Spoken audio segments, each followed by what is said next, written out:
Bonjour à tous. Oui, effectivement, on m'a demandé d'intervenir rapidement en quelques minutes avant la réunion pour vous informer d'un scoop, je dirais inédit, puisque nous avons été retenus par le ministère de la Transition écologique à la demande de l'ENPI pour bénéficier d'un programme d'accompagnement pour les bailleurs. Ça fait des années qu'on l'a demandé, on l'a eu. Maintenant, la région Touraine-Val-de-Loire donc, a été retenue dans le dispositif. C'est tout frais, c'est quelques jours. Donc, l'occasion pour vous, bien sûr, de bénéficier d'un accompagnement personnalisé qui est vraiment adapté aux adhérents.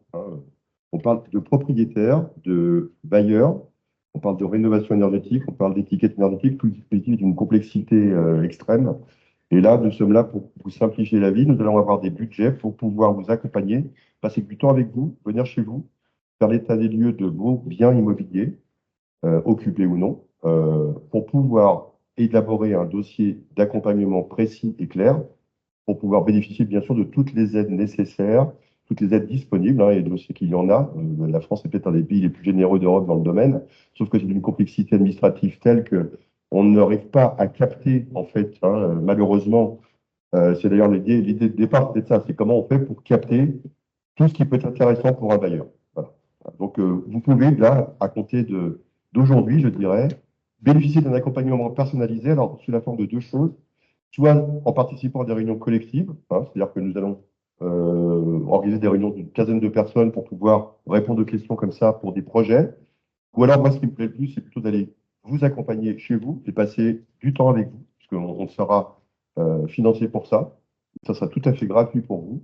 Et nous, on va vous accompagner pour être là et vous donner à la fin un dossier très précis de l'état de votre bien, la performance énergétique. En tout cas, vous pouvez qui contacter pour avoir vraiment une idée très précise de l'étiquette énergétique, des moyens nécessaires aussi à mettre en œuvre pour pouvoir, bien évidemment, dans les clous avec la législation. Je sais aussi qu'elle est compliquée. Et ce dossier vous servira, je dirais, presque toute la vie pour vous accompagner même éventuellement jusqu'à la transmission de votre bien chez le notaire. Le fait d'avoir été souscripteur de BayRénov est un avantage qui vous est offert aujourd'hui en tant qu'adhérent de l'UNPI. Et je tenais à vous en parler aujourd'hui, parce que c'est vraiment quelque chose de très innovant et de très intéressant. Pour une fois, les propriétaires peuvent utiliser quelque chose de concret. C'est très concret, très consistant, et on passe du temps avec vous. Donc, je suis disponible pour cela. Si vous êtes intéressé pour vous inscrire, vous donnez vos coordonnées, on a une petite fiche contact, vous donnez juste vos coordonnées, votre téléphone ou votre mail. Et l'objet de votre intérêt, c'est soit pour faire des travaux, soit pour financer, soit pour avoir une idée un peu de la réglementation en vigueur. En tout cas, tout est disponible. Et là, vous aurez vraiment un livret très complet grâce à BayRénov, qui est un dispositif national très ambitieux pour permettre aux bailleurs comme vous de valoriser leur patrimoine et de rentrer aussi dans les clous du dispositif de transition énergétique. Voilà, j'en ai fini. Maître, désolé de vous avoir retardé. J'en ai fini. En tout cas, à votre disposition pour en reparler de vive voix d'ici le mois de juillet, où nous organisons déjà une première réunion collective. Nous avons un budget pour organiser 45 entretiens individuels. Donc, les premiers qui seront inscrits pourront en bénéficier. Voilà, merci à tous. Alors, chose à évoquer, donc moi je suis notaire, vous me connaissez pour la plupart. Swiss Life va prendre la parole aussi au cours de l'intervention.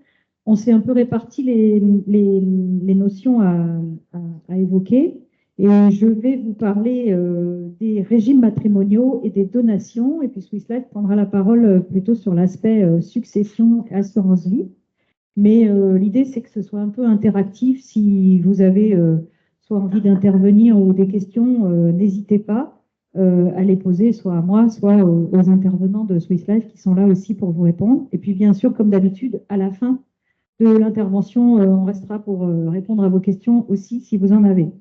Alors, c'est des sujets sur lesquels certains ont déjà des notions, d'autres pas du tout. Donc, on va rebalayer un petit peu ensemble des choses que peut-être vous connaissez. Et puis, je vais peut-être aller un peu vite sur certaines diapos pour qu'on puisse avoir du temps pour poser des questions. Mais surtout, interrompez-moi si vous avez des questions. Alors, donc les régimes matrimoniaux. Alors, en droit français, on détient un patrimoine avec soit des biens, soit des dettes. Alors, on va surtout s'attarder sur les biens aujourd'hui pour savoir à qui ils appartiennent quand on est marié. Parce que les régimes matrimoniaux, évidemment, je ne vais pas commencer par le dire, mais évidemment, ça concerne les personnes qui sont mariées. Parce que les autres, eux, on va en parler un petit peu à la fin, sont concernés soit par le régime où ils achètent tout simplement tout seuls, soit où ils achètent en indivision. Mais quand on est marié, il peut y avoir il y a d'abord un régime primaire. C'est ce qu'on appelle le régime primaire. C'est le régime qui s'applique à toutes les personnes qui sont mariées, quel que soit leur régime matrimonial. Par exemple, il y a la solidarité pour les dettes du ménage. Ça, c'est tous les conjoints mariés.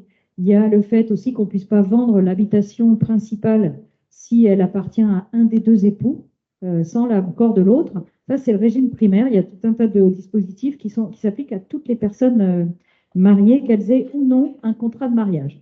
Et puis, il y a les régimes matrimoniaux en tant que tels qui s'appliquent selon qu'on a fait un contrat ou pas.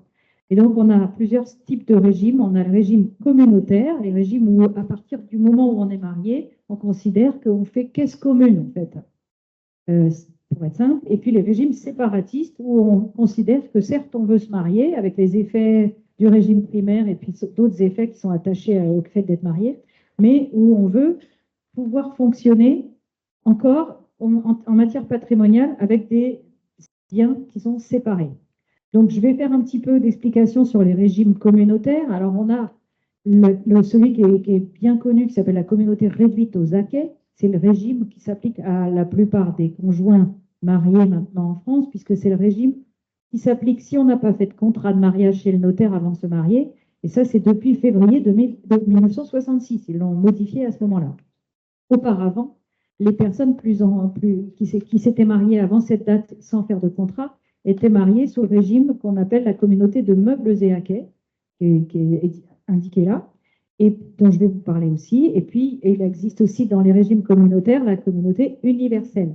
Donc, comment ça marche? La communauté réduite aux acquets, c'est celle qui s'applique donc, encore une fois, si on n'a pas fait de contrat de mariage. Et puis, ben là, dans cette communauté-là, on va dire qu'il y a des biens qui ont été acquis avant le mariage, que ce soit des biens mobiliers. Alors, biens mobiliers, ça va être des meubles, ça va être de l'argent, ça va être des parts de société, ça va être une voiture, tout ça, c'est du mobilier.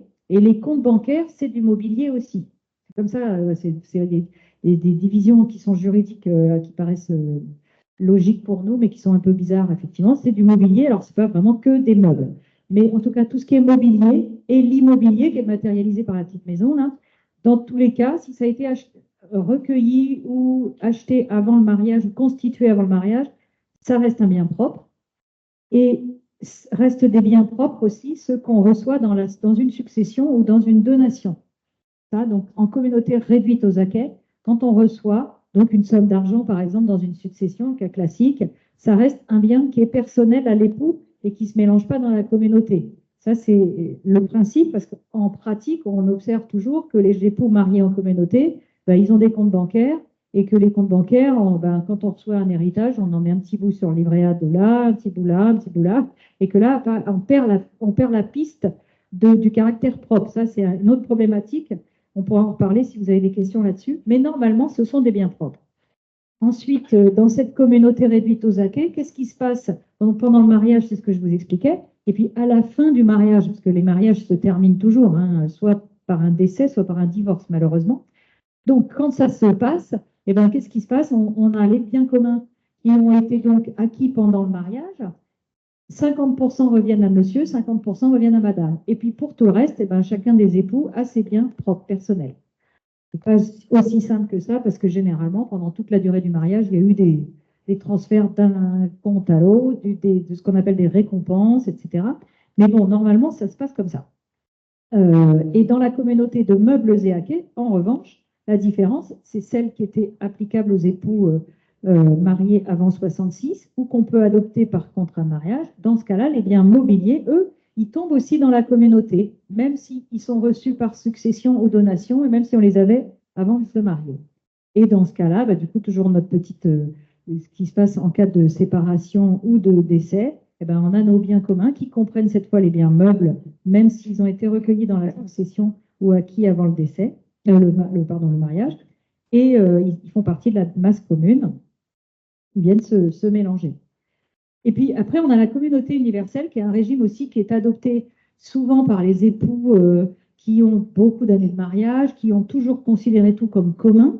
C'est-à-dire qu'ils ont considéré que même, par exemple, la petite maison qui a été héritée d'enchères, eh ben, on l'a entretenue ensemble, etc. Et on considère qu'elle est commune et qu'ils ne veulent plus du caractère propre de telle ou telle partie de leur patrimoine.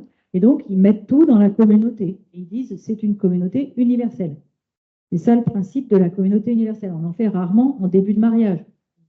Forcément, ça voudra dire, si on le fait ça, que toutes les successions qui vont tomber dans l'escarcelle d'un des époux après le mariage, elles tomberaient obligatoirement dans la communauté.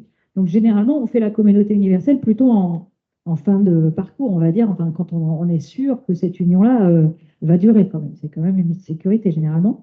Et puis, du coup, dans la communauté universelle, eh ben, il n'y a plus de biens personnels. Donc, on voit qu'au moment de la séparation ou du décès, ben, on a 50-50 de la totalité du patrimoine.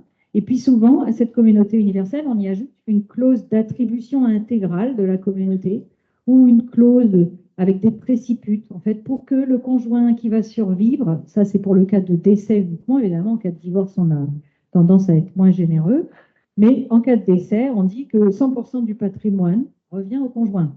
Donc, il n'y a plus d'histoire de c'est la maison qui me vient de mes parents, elle va à mes enfants, il y a tout va au conjoint. D'accord? Donc, ça, on peut le faire, mais on le fait généralement en changement de régime matrimonial après qu'il se soit passé des années de mariage, la plupart du temps. Voilà.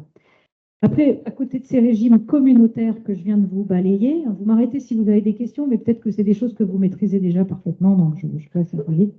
Les régimes séparatistes, on a la séparation de biens, c'est le plus connu, c'est celui qu'adoptent les époux qui, par exemple, veulent exercer des professions où ils vont peut-être avoir un risque financier et ils ne veulent pas qu'il y ait potentiellement leur conjoint qui soit embarqué avec eux dans leurs dettes.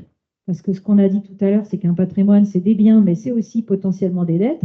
Et quand on a souscrit des dettes et qu'on est marié en communauté, ben, on a embarqué son conjoint dans ses dettes, pour faire simple. Alors qu'en séparation de biens, chacun son patrimoine. Donc souvent, on fait des séparations de biens pour ça, parce qu'on a une tendance à envisager les choses en se disant peut-être moi je vais monter une entreprise, j'aurais besoin d'avoir ma liberté d'action, de ne pas avoir la signature de mon conjoint à solliciter, et puis surtout j'ai besoin de ne pas l'embarquer dans mes histoires de dettes que je pourrais faire dans mon patrimoine. Donc on sépare les deux patrimoines. À vrai dire, ça, c'est ce qu'on observait, par exemple, au début de ma carrière. Aujourd'hui, moi, j'observe que les gens qui se marient, ils sont rares, mais quand ils se marient en séparation de biens. Souvent. Les jeunes, eux, dans leur esprit, ils ne comprennent pas tellement l'esprit de la communauté. Enfin bon, en tout cas, c'est comme ça. La séparation de biens, ça existe. Pour se marier en séparation de biens, il faut faire un contrat de mariage. Donc, il faut voir un notaire et il faut le voir avant de se marier. Je vais revenir après sur le changement de régime, mais sinon, c'est un contrat qu'on fait avant de se marier. La participation aux acquets, je vous en dis deux mots aussi, c'est un autre régime. C'est celui qui s'applique, par exemple, dans le droit allemand.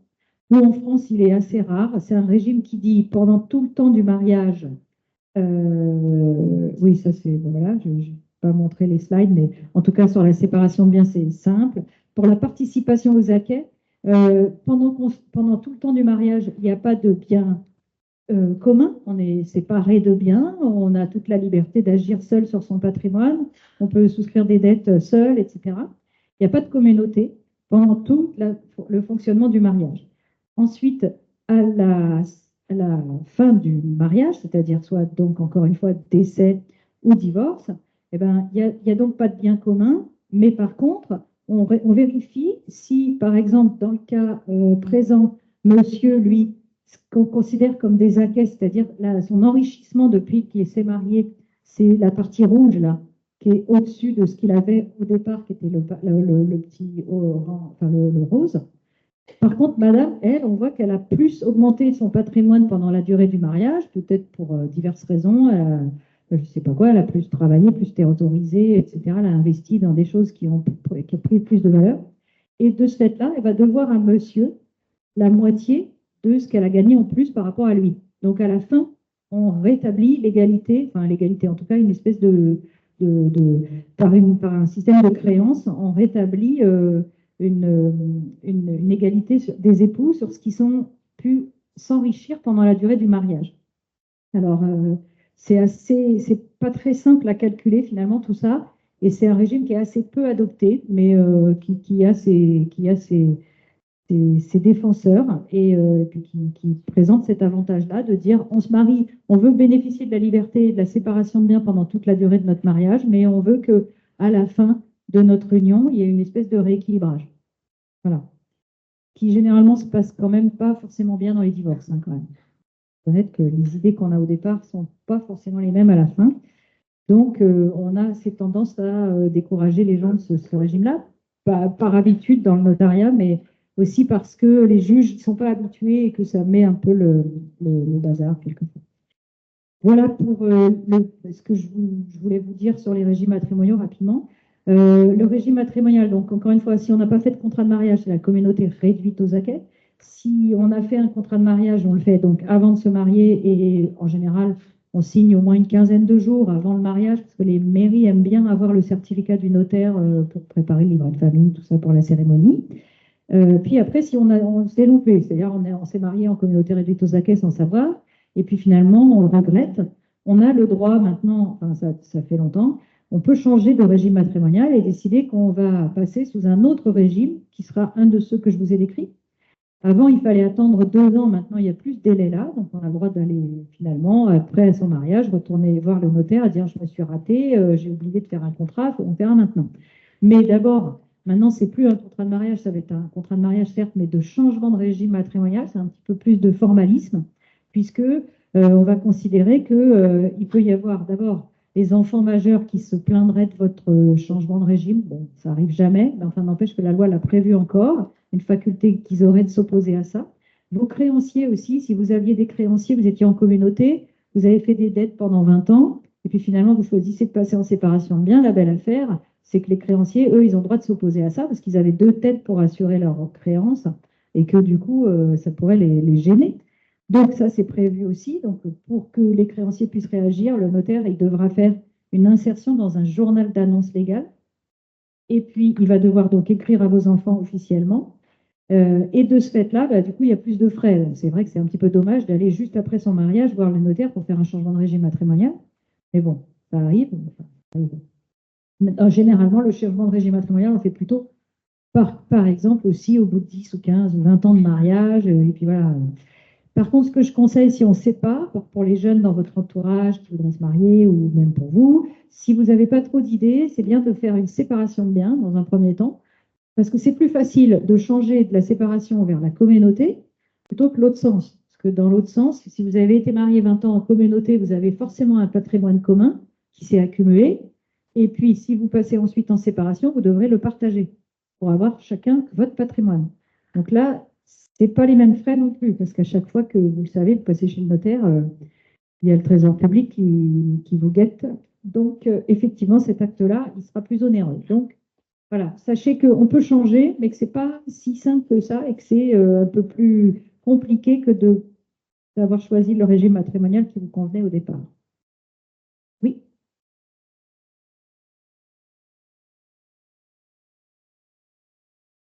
Ça appartient à celui qui l'a acquis. Donc, si ça peut être les deux, oui, pardon, c'est vrai que je suis passée vite sur la slide de la séparation de biens. C'est celle-là qui vous dit qu'effectivement, chacun a son patrimoine personnel. Si vous allez acheter un appartement en séparation de biens chez le notaire, ben, vous achèterez à votre nom. Mais par contre, vous pouvez aussi acheter à deux, comme n'importe quelle personne, même pas mariée d'ailleurs. Vous achetez dans ce cas dans le régime de l'indivision. Et donc, vous allez préciser des quotités, des quotes-parts.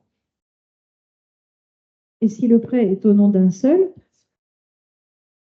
oui, ben normalement, du coup, dans ce cas-là, en principe, c'est celui-là qui va être marqué dans l'acte de propriété, puisque c'est celui-là qui va potentiellement hypothéquer le bien au profit de la banque, tout ça. Mais il peut y avoir des cas où on va avoir un achat, par exemple, en indivision avec un prêt souscrit par deux, puis finalement, il y en a un qui rembourse la totalité du prêt, etc. On sait bien que nous, on a l'habitude de traiter ces problématiques où, au départ, on a pensé à quelque chose, et puis où finalement, bah, ça, c'est le mariage avec ses surprises et puis ses aléas. Bah, quelquefois, on ne fait pas tout à fait ce qui était prévu. Dans ce cas, on retourne chez le notaire, on fait des conventions, on en parle, on voit comment on fait, on essaye de mettre ça au clair. Et effectivement, normalement, enfin, en séparation de biens, dans tous les cas, il y a quelque chose qui est marqué dans un acte. L'avantage de l'acte notarié, c'est qu'on a un acte. Par contre, ce qu'on ne va pas avoir, c'est, on va avoir, par exemple, pour la voiture, on va avoir une carte grise aussi avec un nom dessus. Et après, il y a des tas de choses sur lesquelles on n'a pas marqué des étiquettes pour savoir à qui ça appartient, la commode du salon, etc. Donc, les comptes bancaires, il y a un nom. Et puis après, il y a des présomptions qui sont prévues par la loi en disant, bah, on suppose que les bijoux utilisés par la personne, eh ben, ils sont à cette personne-là. ses effets personnels. Voilà, il y a des présomptions. Et pour le mobilier, on va supposer qu'il appartient aux deux, sauf preuve contraire.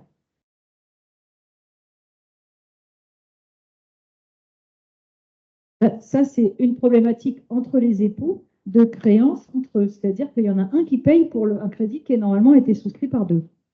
Parce que le bien, sans doute, appartient aux deux. Donc, si c'est le cas, bah, ça se compensera entre eux à condition de pouvoir le prouver. C'est toujours le problème. Hein. Et normalement, il y a une compensation puisque on doit faire des comptes sur la question de l'achat de la résidence principale, y compris. Tout dépend aussi du contrat de mariage, parce que cette question-là, en fait, c'est une question qu'on a tout le temps et qui, surtout, pas tellement nous, mais surtout les avocats, puisque c'est forcément une question importante dans le moment où ça se cristallise, c'est-à-dire c'est au moment des divorces, pour dire, bah oui, mais moi j'ai financé tout seul, contrairement à ce qu'on avait dit dans l'acte, etc. Donc maintenant, la règle, ça bouge un peu, les tribunaux en ont un petit peu marre de cette question qui leur est posée en permanence et qui génère des conflits tout le temps.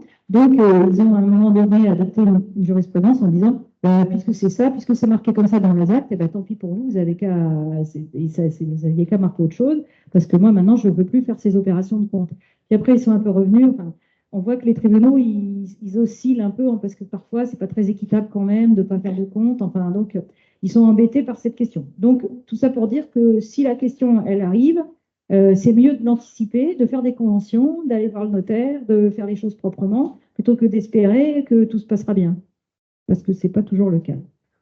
Mais en tout cas, voilà, en l'occurrence, on a un acte qui dit quelque chose, et puis si la vérité, c'est que c'est autre chose, bah, si c'est la parole de l'un contre la parole de l'autre, on peut voir un médiateur pour se mettre d'accord, on peut se battre pendant des années, on peut faire ce qu'on veut, mais en tout cas, la difficulté, c'est qu'on a un acte qui dit quelque chose quand même.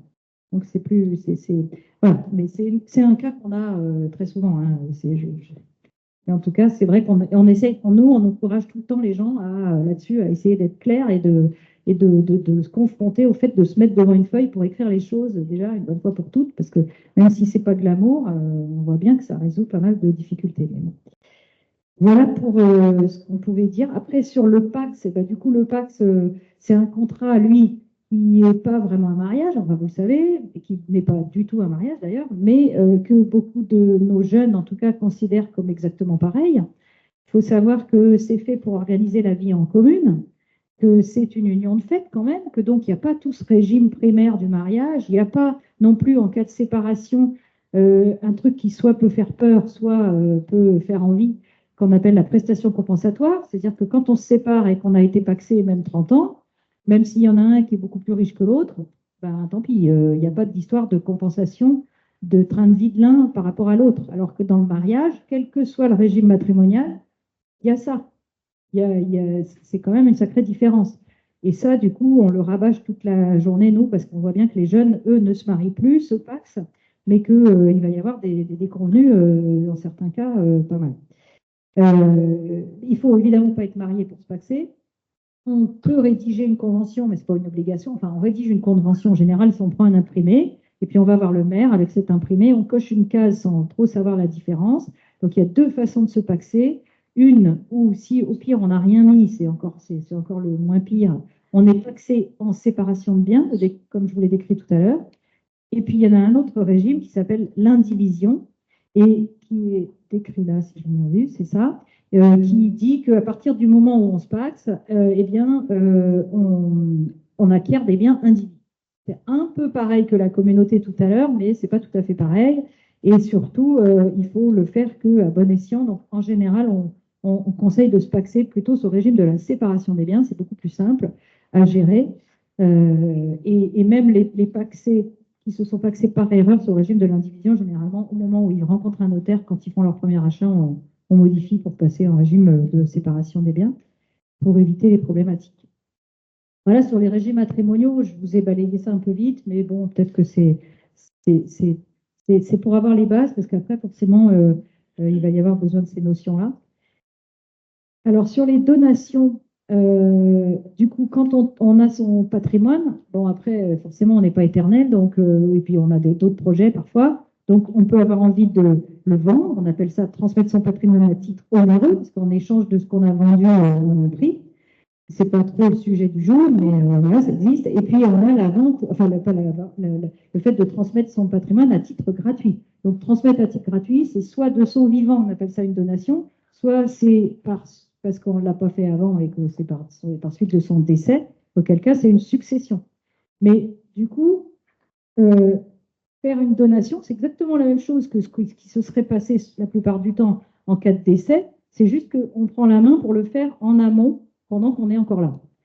Et quels sont les avantages de ça? C'est que si on ne le fait pas, bah, du coup, qu'est-ce qui va se passer? Le patrimoine, il va être transmis aux enfants, enfin, généralement aux enfants, mais pas forcément aux enfants, mais en tout cas aux héritiers, soit qu'on aura désigné par un testament, soit à ceux qui sont ceux de votre sang, c'est-à-dire vos enfants, mais ça peut être aussi vos frères et sœurs, vos neveux et nièces, vos parents, vos cousins, enfin, ça dépend un peu de la famille.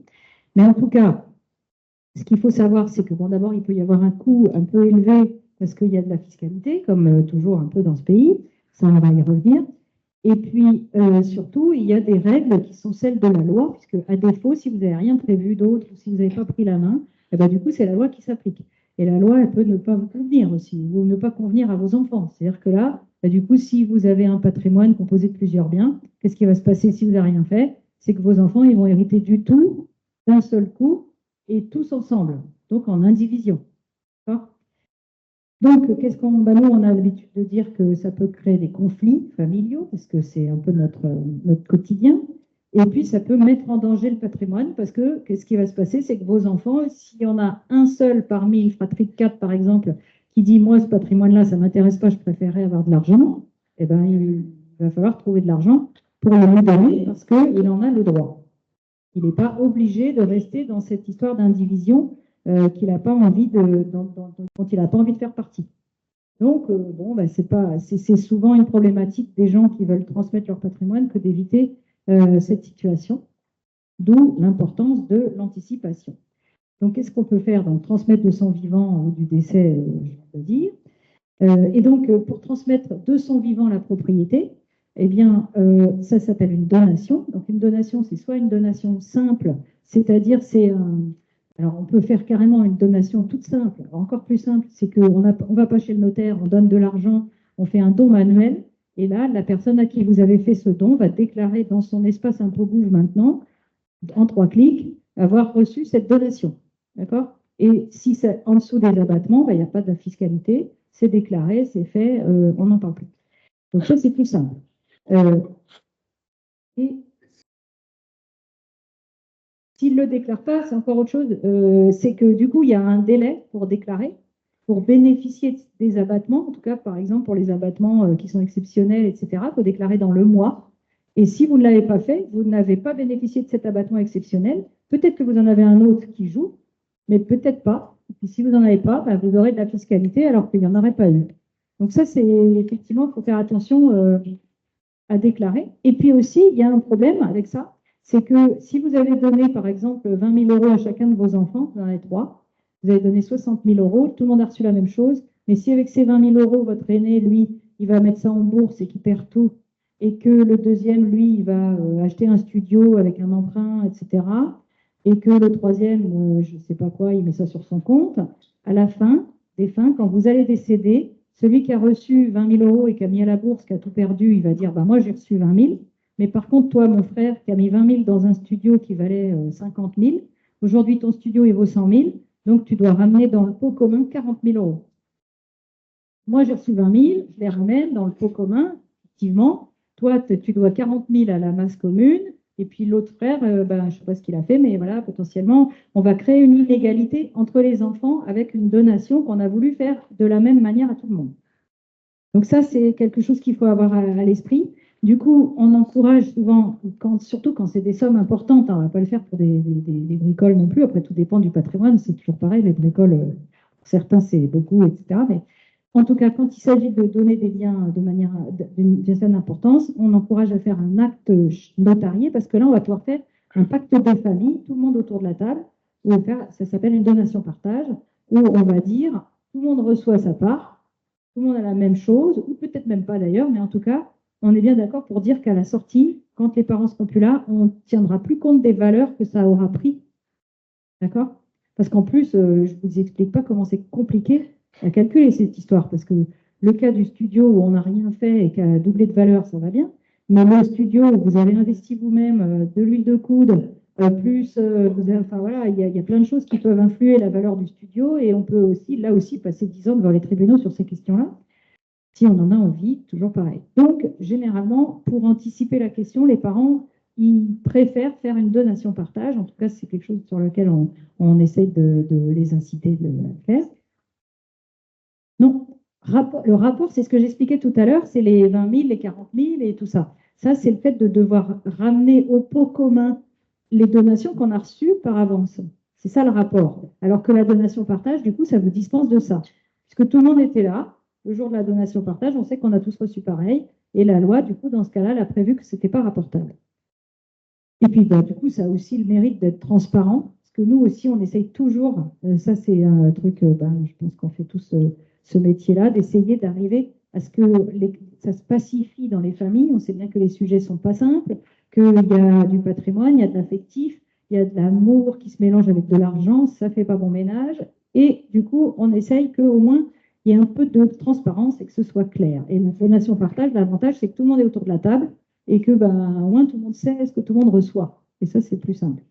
Après, on peut aussi, dans cette donation-partage, réincorporer des donations qui avaient déjà été faites. Par exemple, justement, on a aidé Jean parce qu'il faisait ses études et qu'à ce moment-là, il en avait besoin.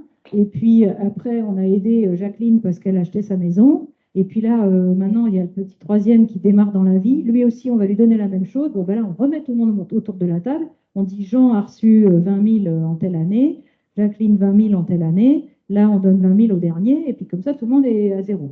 D'accord? On peut faire une donation partage balai après avoir fait déjà d'autres donations. Il y a 10 ans et 20 000 aujourd'hui. Ça, c'est conventionnel, mais généralement, on reprend les valeurs nominales. En général, c'est comme ça que ça se passe. Et puis, on peut faire une donation partage transgénérationnelle. Je ne vais pas m'étendre trop là-dessus, mais je pourrais répondre à des questions si vous en avez.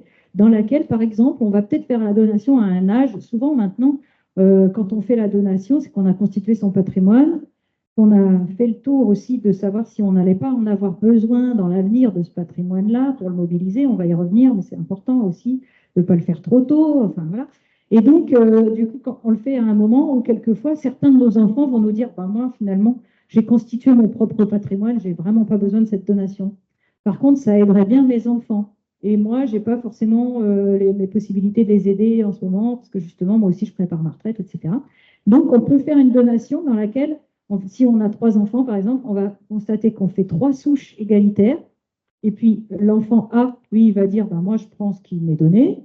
L'enfant B aussi, puis peut-être que le C, il va dire, moi, je laisse passer à la génération d'après, à mes enfants, à moi. Et du coup, ça va être égalitaire quand même, et il n'y aura pas non plus d'histoire de rapport ou de discussion dans l'avenir. Donc ça, c'est un super outil. On l'utilise beaucoup, beaucoup, beaucoup, parce que ça permet de rééquilibrer les choses, de remettre de la transparence, de remettre de l'égalité par souche, qui convient à tout le monde généralement. Ouais. Oui.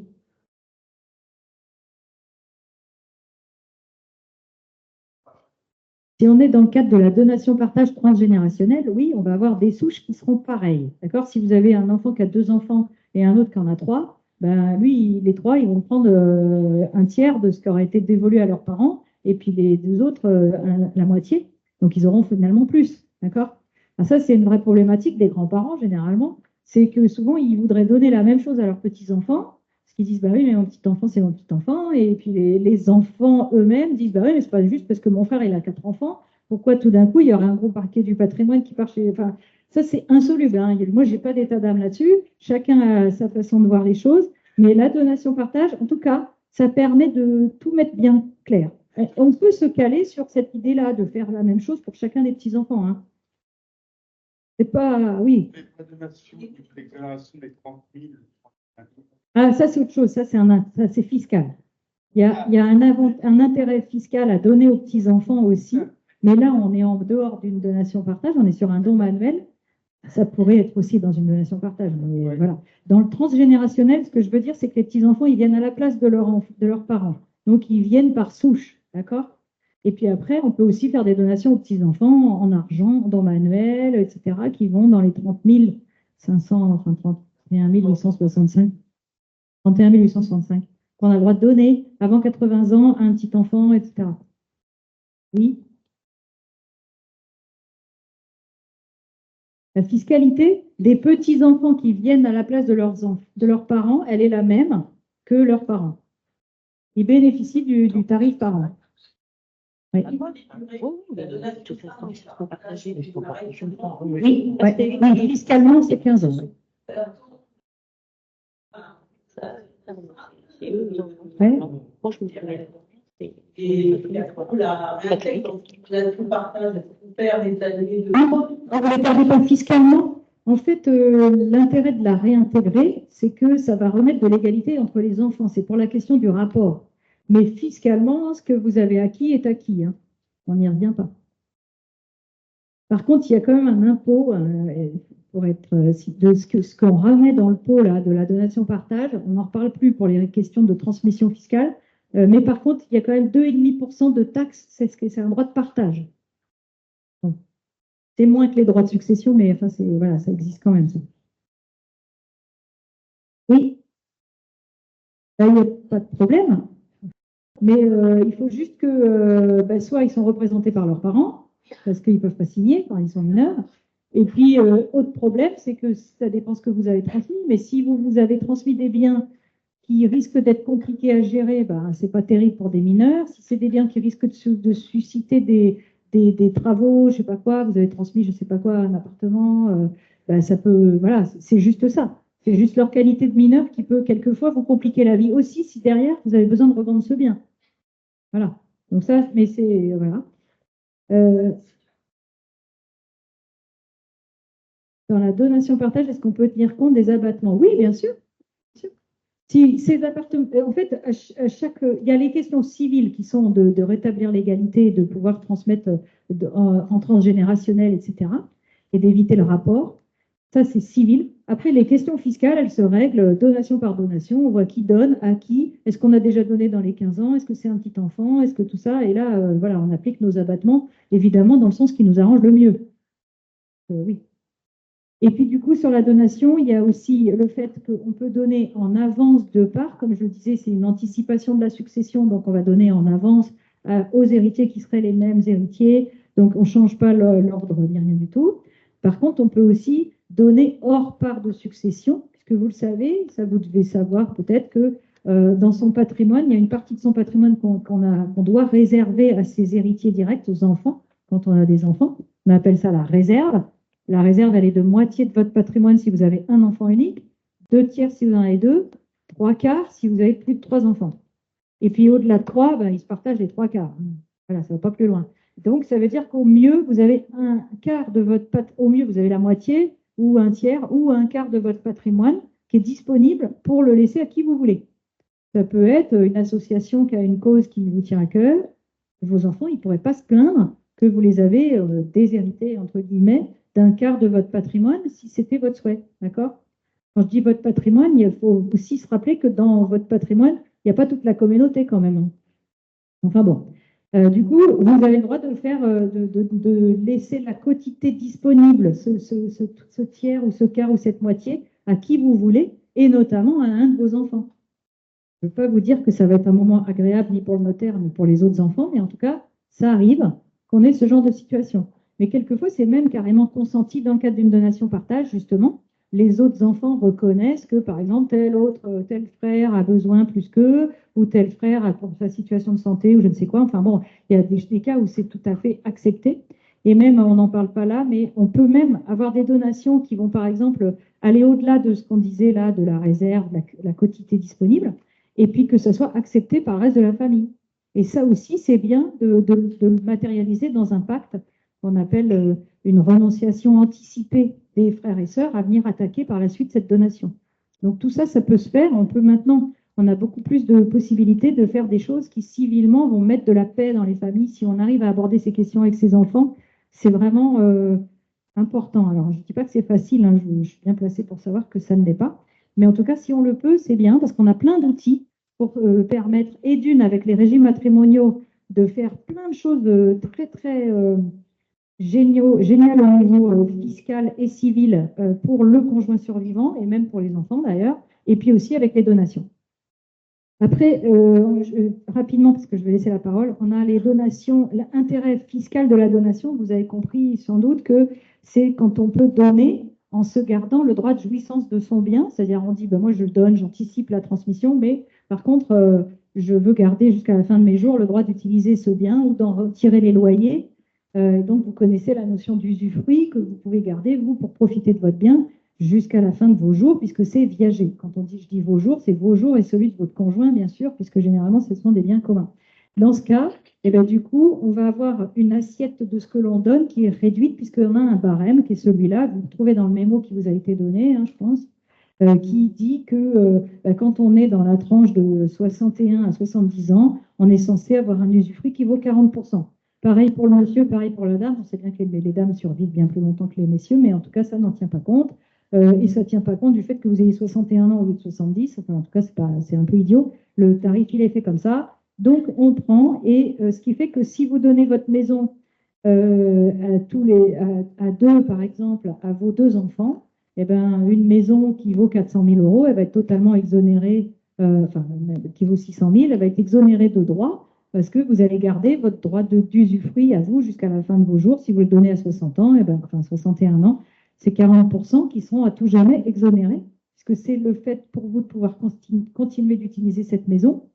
Si finalement vous décédez l'un comme l'autre dans les 5 ans, eh ben, c'est tant pis. L'usufruit, il valait 40%. Le Trésor public ne va pas faire un redressement en disant finalement ça va durer pas suffisamment longtemps, ça ne va pas du tout cette histoire. D'accord? Donc ça, c'est un avantage important dans la transmission. Par contre, enfin, voilà, ça crée ce qu'on appelle une situation de démembrement. Qu'est-ce que c'est un démembrement? C'est le fait qu'effectivement, il y a quelqu'un qui utilise le bien, qui est censé l'entretenir, qui en tire les revenus, qui paye les charges de copropriété si c'est soumis à la copropriété, qui paye la taxe foncière, qui paye l'assurance, mais qui, par contre, n'en est déjà plus propriétaire. Donc, du coup, qui, au niveau de, je ne sais pas s'il y a des problèmes dans la toiture, n'a pas tellement envie de faire des travaux. Donc, quelquefois, on a la situation où, finalement, c'est pas forcément, si c'est entre parents et enfants, fort heureusement, généralement, ça se passe bien, mais si c'est entre une belle-mère et ses beaux-enfants, généralement, c'est plus compliqué. Donc, c'est bien, si on le peut, de mettre en place des conventions pour le démembrement, pour éviter de se retrouver sur des travaux dont on ne sait pas qui doit payer, etc. On a de la jurisprudence là-dessus, mais c'est jamais très simple. Et puis, il est rappelé aussi qu'effectivement, donner ses données, reprendre ses volets, c'est-à-dire qu'une fois qu'on a donné, on ne peut plus vendre seul. Même si on a gardé la jouissance, on a l'impression que rien n'a changé. En vérité, les enfants sont devenus propriétaires. Et donc, on ne peut plus vendre seul. On a besoin de leur signature. Et leur signature, ils ne vont pas avoir trop de problèmes pour vous la donner, souvent, parce qu'il faudra leur donner leur quote-part de prix, qui est en fonction du barème qu'on vient de voir là, ou une autre convention possible. Donc voilà, je passe là-dessus. Vous avez sans doute déjà entendu parler de situations comme celle-là. Donc sur les donations, les abattements, c'est connu qu'on a 100 000 euros d'abattement par parent et par enfant. D'accord? Donc, c'est pour chaque parent et pour chaque enfant. Et puis, on a 31 865, on le disait tout à l'heure, par grand-parent et par petit-enfant. Et puis, on a aussi un autre abattement qui subsiste malgré les réformes, finalement. C'est qu'on dit que si on a moins de 80 ans, on peut donner 31 865 enfants par parent, par enfant, et aussi par grand-parent et par petit-enfant. Ça, c'est que sur les sommes d'argent, pardon.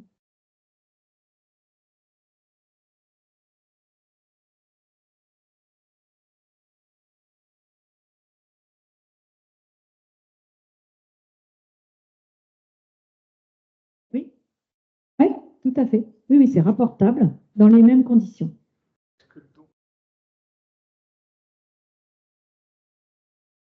Ah, je ne sais plus. Est-ce que le don familial est augmenté quand on est handicapé? Non, il n'y a que les droits de succession et les droits de donation, les 159 000 là, qui restent, voilà. Mais pour le don familial, il n'y a rien. Il n'y a rien.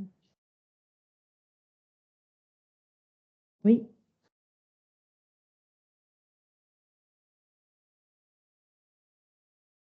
Ah non. Ah non, non. Vous avez donné tout de suite la nue propriété? Non, c'est que fiscal les 15 ans. C'est-à-dire que c'est au bout de 15 ans seulement que va se reconstituer l'abattement de 100 000 euros. Ouais. Oui. Ouais. C'est ça. C'est ça. C'est là où il y a les. Non, bah, déjà, vous pénalisez vos enfants par votre décès, mais non, vous les avez quand même avantagés parce que vous avez gardé votre usufruit jusque-là, et donc la valeur de votre usufruit, plus jamais paieront d'impôt dessus. C'est ça quand même, c'est un gros avantage. Et puis si en plus, quand je vous la montre et que vous décédez plus de 15 ans après, bah là, du coup, c'est encore mieux parce qu'ils ont de nouveau reconstitué leur abattement de 100 000 euros. Oui,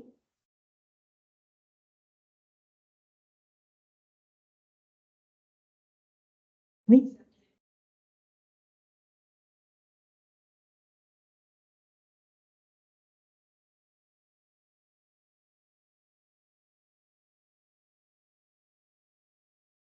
Non, dans ce cas-là, ce sera la valeur nominale pour moi. Sauf si le prêt a servi à acheter quelque chose, toujours pareil, en fait. On va toujours. Oui, bah oui, mais si ce prêt, il sert quand même à payer quelque chose dont il a l'usage et qui est un bien, enfin voilà, on va. Bah oui, mais quand même. Ah ben, quand même. Oui, quand même. Là, il va devoir rapporter la valeur du bien qui lui a, dont il est propriétaire et qu'il a pu payer grâce à votre donation.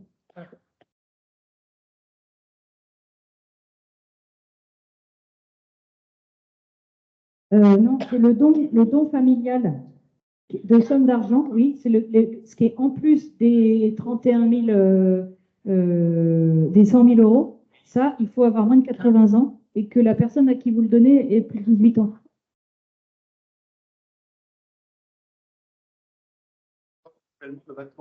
Eh bien, on est dans les 100 000 euros. Si on n'a pas utilisé l'abattement de 100 000, on a les 100 000, on tape dedans. L'intérêt, c'est de ne pas taper dedans si on le peut. Si on peut faire une donation de somme d'argent avant 80 ans, eh ben, c'est de la faire dans ce cadre-là. Alors ça, c'est pareil, comme souvent les gens font ça par l'imprimé fiscal, un peu Google, hein, il faut aller cocher la bonne case. Parce que si on n'a pas coché la bonne case ou que si on ne l'a pas fait dans le mois, la déclaration, si l'enfant ne l'a pas fait dans le mois, on a pris sur les 100 000, en fait, sans le savoir. Après, il y a le barème de donation, juste pour vous montrer que généralement, dans la plupart des cas, on est taxé à 20% dans les donations ou dans les successions. Par contre, pour les gros dossiers, ben, on peut monter à 30 ou à 40%. Enfin, c'est pour les gros patrimoines, hein. Il faut quand même que chacun des attributaires de biens hérite de plus de 552 000 après application des abattements pour être dans la tranche à 30%. Mais là, on vous a mis un petit exemple. Aussi, un autre avantage de la donation, c'est que le parent peut payer les droits de donation de ses enfants sans que ce soit considéré comme une donation complémentaire. Donc, ça ne vient pas taper dans les abattements et le parent peut payer. Donc, si le parent a des liquidités un peu en trop, on va dire, c'est bien de les vider par ce biais-là, parce que finalement, sinon, c'est dommage de trouver dans la succession. Donc là, on vous a mis un petit exemple. L'hypothèse, c'est quelqu'un qui est divorcé, qui a 65 ans, qui a 2 enfants, qui viendrait me voir, par exemple, ou venir voir Swiss Life pour dire, voilà, j'ai un patrimoine de 2 millions d'euros, sans parler de l'assurance vie, qu'est-ce que je peux faire? On lui fait un calcul, c'est l'objet de l'audit, c'est qu'on lui dit, ben voilà, si vous ne faites rien, les droits de succession, ça va faire 426 000 euros pour vos 2 enfants. Si vous décédez, après avoir, dans plusieurs années quand même encore, parce que là, il a 65 ans, la question ne se pose pas trop, mais enfin, en tout cas, à votre décès, si vous n'avez rien fait, et ça sera 426 000 euros de droits de succession, donc pression fiscale 21,3%.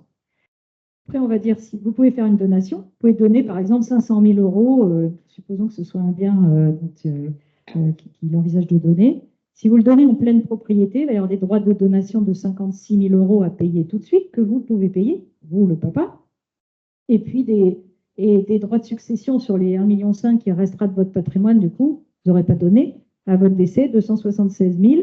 On va avoir un coût total de la transmission de 332 000 euros, ce qui fait une pression fiscale de 16,5. Par contre, si on le donne en nue propriété, ce bien de 500 000, donc on se garde l'usufruit, on va avoir des droits plus réduits au moment de la donation, puisque, comme je l'expliquais avec le barème de l'usufruit, ben, on donne finalement moins, l'assiette est moindre, on va avoir 16 000 euros de droits de donation. Au moment de la succession, toujours les mêmes droits, parce qu'on va déclarer que 1,5 million, hein, les 500 000, ils ont déjà été donnés. donc 276 000 euros, et ben, du coup, on va se retrouver avec un coût total de ce patrimoine de 2 millions transmis pour 292 000 euros. Ça fait 14,5 de pression fiscale. Donc, on a on a fait gagner aux enfants 134 000 euros. D'accord? Ça fait quand même un bel appartement. Voilà. La question se pose de savoir si la donation, par contre, c'est toujours une bonne solution. Évidemment, il n'y a jamais rien qui soit de toute façon automatique, hein. C'est pour ça qu'on est là pour conseiller. On peut donner la nue propriété de sa résidence principale à ses enfants, bien sûr. C'est une question qu'on a souvent. Nous, on le déconseille généralement. D'abord parce que après, vous ne pouvez plus vendre, comme je le disais tout à l'heure, sans l'avis de vos enfants. Si il y a un désaccord à ce moment-là, ça bloque. Si votre enfant il est mal marié, ça pose problème. Si votre enfant il est décédé avant vous, ben, ça pose problème aussi. Si justement on se retrouve avec des enfants mineurs, etc. Donc ça, c'est pas évident. Et puis, surtout dans les familles recomposées, ce qui est beaucoup le cas maintenant. Donc nous, on déconseille en général de donner la nue propriété de sa résidence principale. Bien sûr, il y a des cas où ça va être inévitable, mais généralement, c'est pas l'idée. Par contre, on peut aussi donner très jeune, mais c'est pas non plus. Alors, parce qu'évidemment, on comprend bien que les 100 000 euros se reconstituant tous les 15 ans, et en plus avec le barème de l'usufruit, l'idée, ça serait de se dire, bah, je vais commencer à donner à 40 ans, et puis etc. Bon, ça, on le déconseille aussi parce qu'on ne veut pas trop se dessaisir trop tôt. On peut avoir encore plein de projets, surtout à 40 ans, par exemple, ou à 50 encore, etc. Donc, on peut avoir besoin de revenus, on peut avoir besoin de financer la dépendance, qui est aussi quelque chose qui coûte très cher. Donc ça, c'est souvent quelque chose aussi où on va éviter de faire une donation trop tôt. Après, on explique aussi voilà, l'histoire de la donation simple, hein, où on va avoir des emplois différents entre les enfants, la revalorisation, dont vous avez compris. Et donc, généralement, on va essayer d'utiliser la transmission tôt, mais voilà, on va faire une étude globale pour éviter de se retrouver dans une situation plus compliquée que ce qu'on avait souhaité. Et du coup, là, il est évoqué ici aussi la donation quand on a, par exemple, une entreprise. Si on est proche de la retraite et qu'on avait une entreprise, par exemple, qui a fait de la plus-value, parce qu'on l'avait constituée beaucoup moins en prix moindre, généralement, là, par exemple, dans l'exemple, on a des titres de société qui valent 500 000 euros. On a engrangé une plus-value de 200 000 euros qui va être taxable. Si je revends ma boîte tout simplement et que je veux empocher mes 500 000 euros, finalement, je vais me faire taxer de 60 000 euros d'impôt de plus-value. C'est la flat tax. Et du coup, si finalement je me disais, bah, j'aurais bien donné mes 500 000 euros à mes enfants parce que moi, j'ai financé ma retraite par ailleurs avec d'autres investissements, j'aurais bien aimé les aider pour eux démarrer dans la vie, bah, il va me rester que 440 000 euros, d'accord? Et puis, bah, pour leur donner mes 440 000 euros, je vais devoir payer des droits de donation à mon enfant. Donc, il a 100 000 euros d'abattement, il va payer 66 000 euros. Il va me rester 374 000 euros que je lui aurais transmis. L'idée, c'est de dire, je vais plutôt lui donner mes parts de société juste avant que ce soit lui qui les vende. Parce que lui, comme ça, la donation va me permettre de purger l'impôt de plus-value. C'est-à-dire que la donation, je vais lui dire, je te donne mes parts à 500 000 euros, toi, tu les vends derrière, mais je vais payer les droits de succession sur 500, enfin, donation sur 500 000 euros moins les 100 000 euros d'abattement. Je vais payer 78 000 euros. Mais finalement, comme lui, il va les revendre en valeur 500 000, il ne va pas faire de plus-value, il ne va pas payer d'impôt sur cette plus-value, et donc il va lui rester 422 000 euros après la vente. Alors, bon, voilà, c'est une astuce qui est souvent utilisée. On fait souvent ce genre de choses, pas forcément pour la totalité des parts, hein, mais en tout cas pour une partie. C'est quelque chose qui permet de transmettre à ce moment-là. Voilà. Donc ça vaut aussi bien pour un immeuble, etc. Hein, bien sûr. Voilà. Est-ce que vous voulez continuer les questions, puis après je vais passer la parole. Je vous écoute. Oui. Pour faire des travaux. Est-ce qu'ils peuvent déduire des impôts les parents qui donnent pour faire les travaux? Alors, ça a été donné en nue propriété?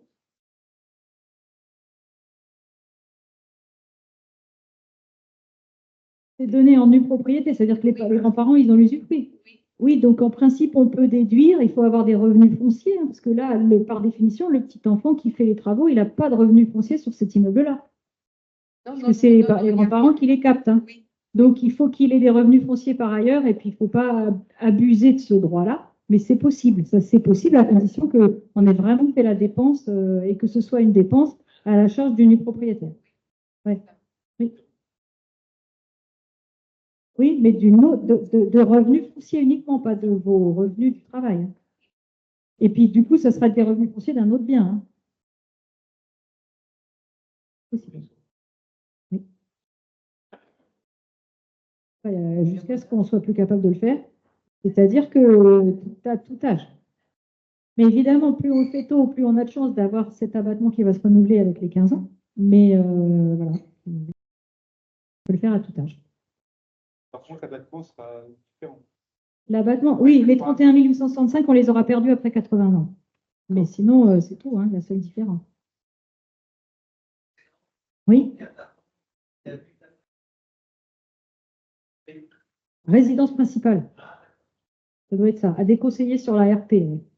C'est ça.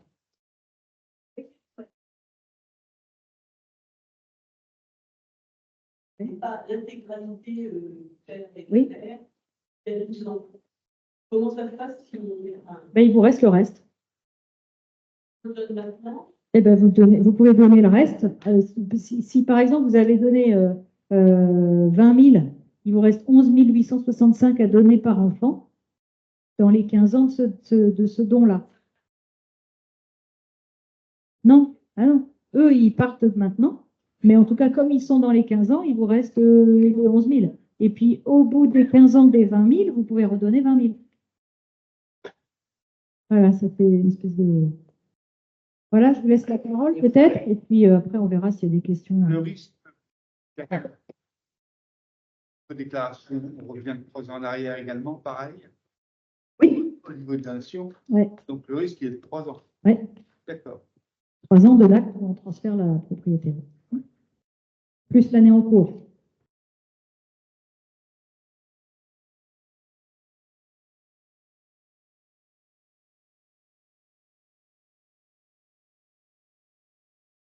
Oui. Oui. Oui. C'est ça. C'est ça le rapport, c'est les donations. C'est ce qui a été donné par avance. On le rapporte à la masse commune. Donc, si moi j'ai reçu un appartement qui valait 100 mais qui vaut maintenant 150, je rapporte 150. Et si mon frère a reçu un appartement qui valait 100 mais qui vaut plus que 80, il lui ramène 100. C'est le fait de rétablir l'égalité comme si les parents n'avaient pas donné, en fait. Et ça, c'est le principe de la loi. Sauf si on a fait une donation partage. Voilà.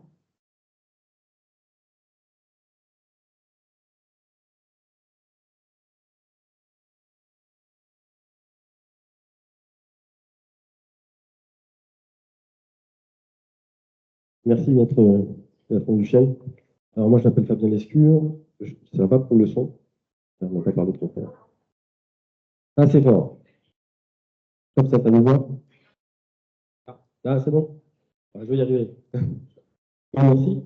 En tout cas, je vais revenir sur un point, 2 points d'ailleurs. Le premier, c'est par rapport au fameux don manuel de somme d'argent de 31 835 €. Vous l'avez compris, ce sont des sommes que l'on peut donner. Effectivement, il y a des conditions. Les conditions, c'est je peux donner si j'ai jusqu'à 80 ans à une personne majeure. Auquel cas, non, on revient sur la donation traditionnelle des 100 000.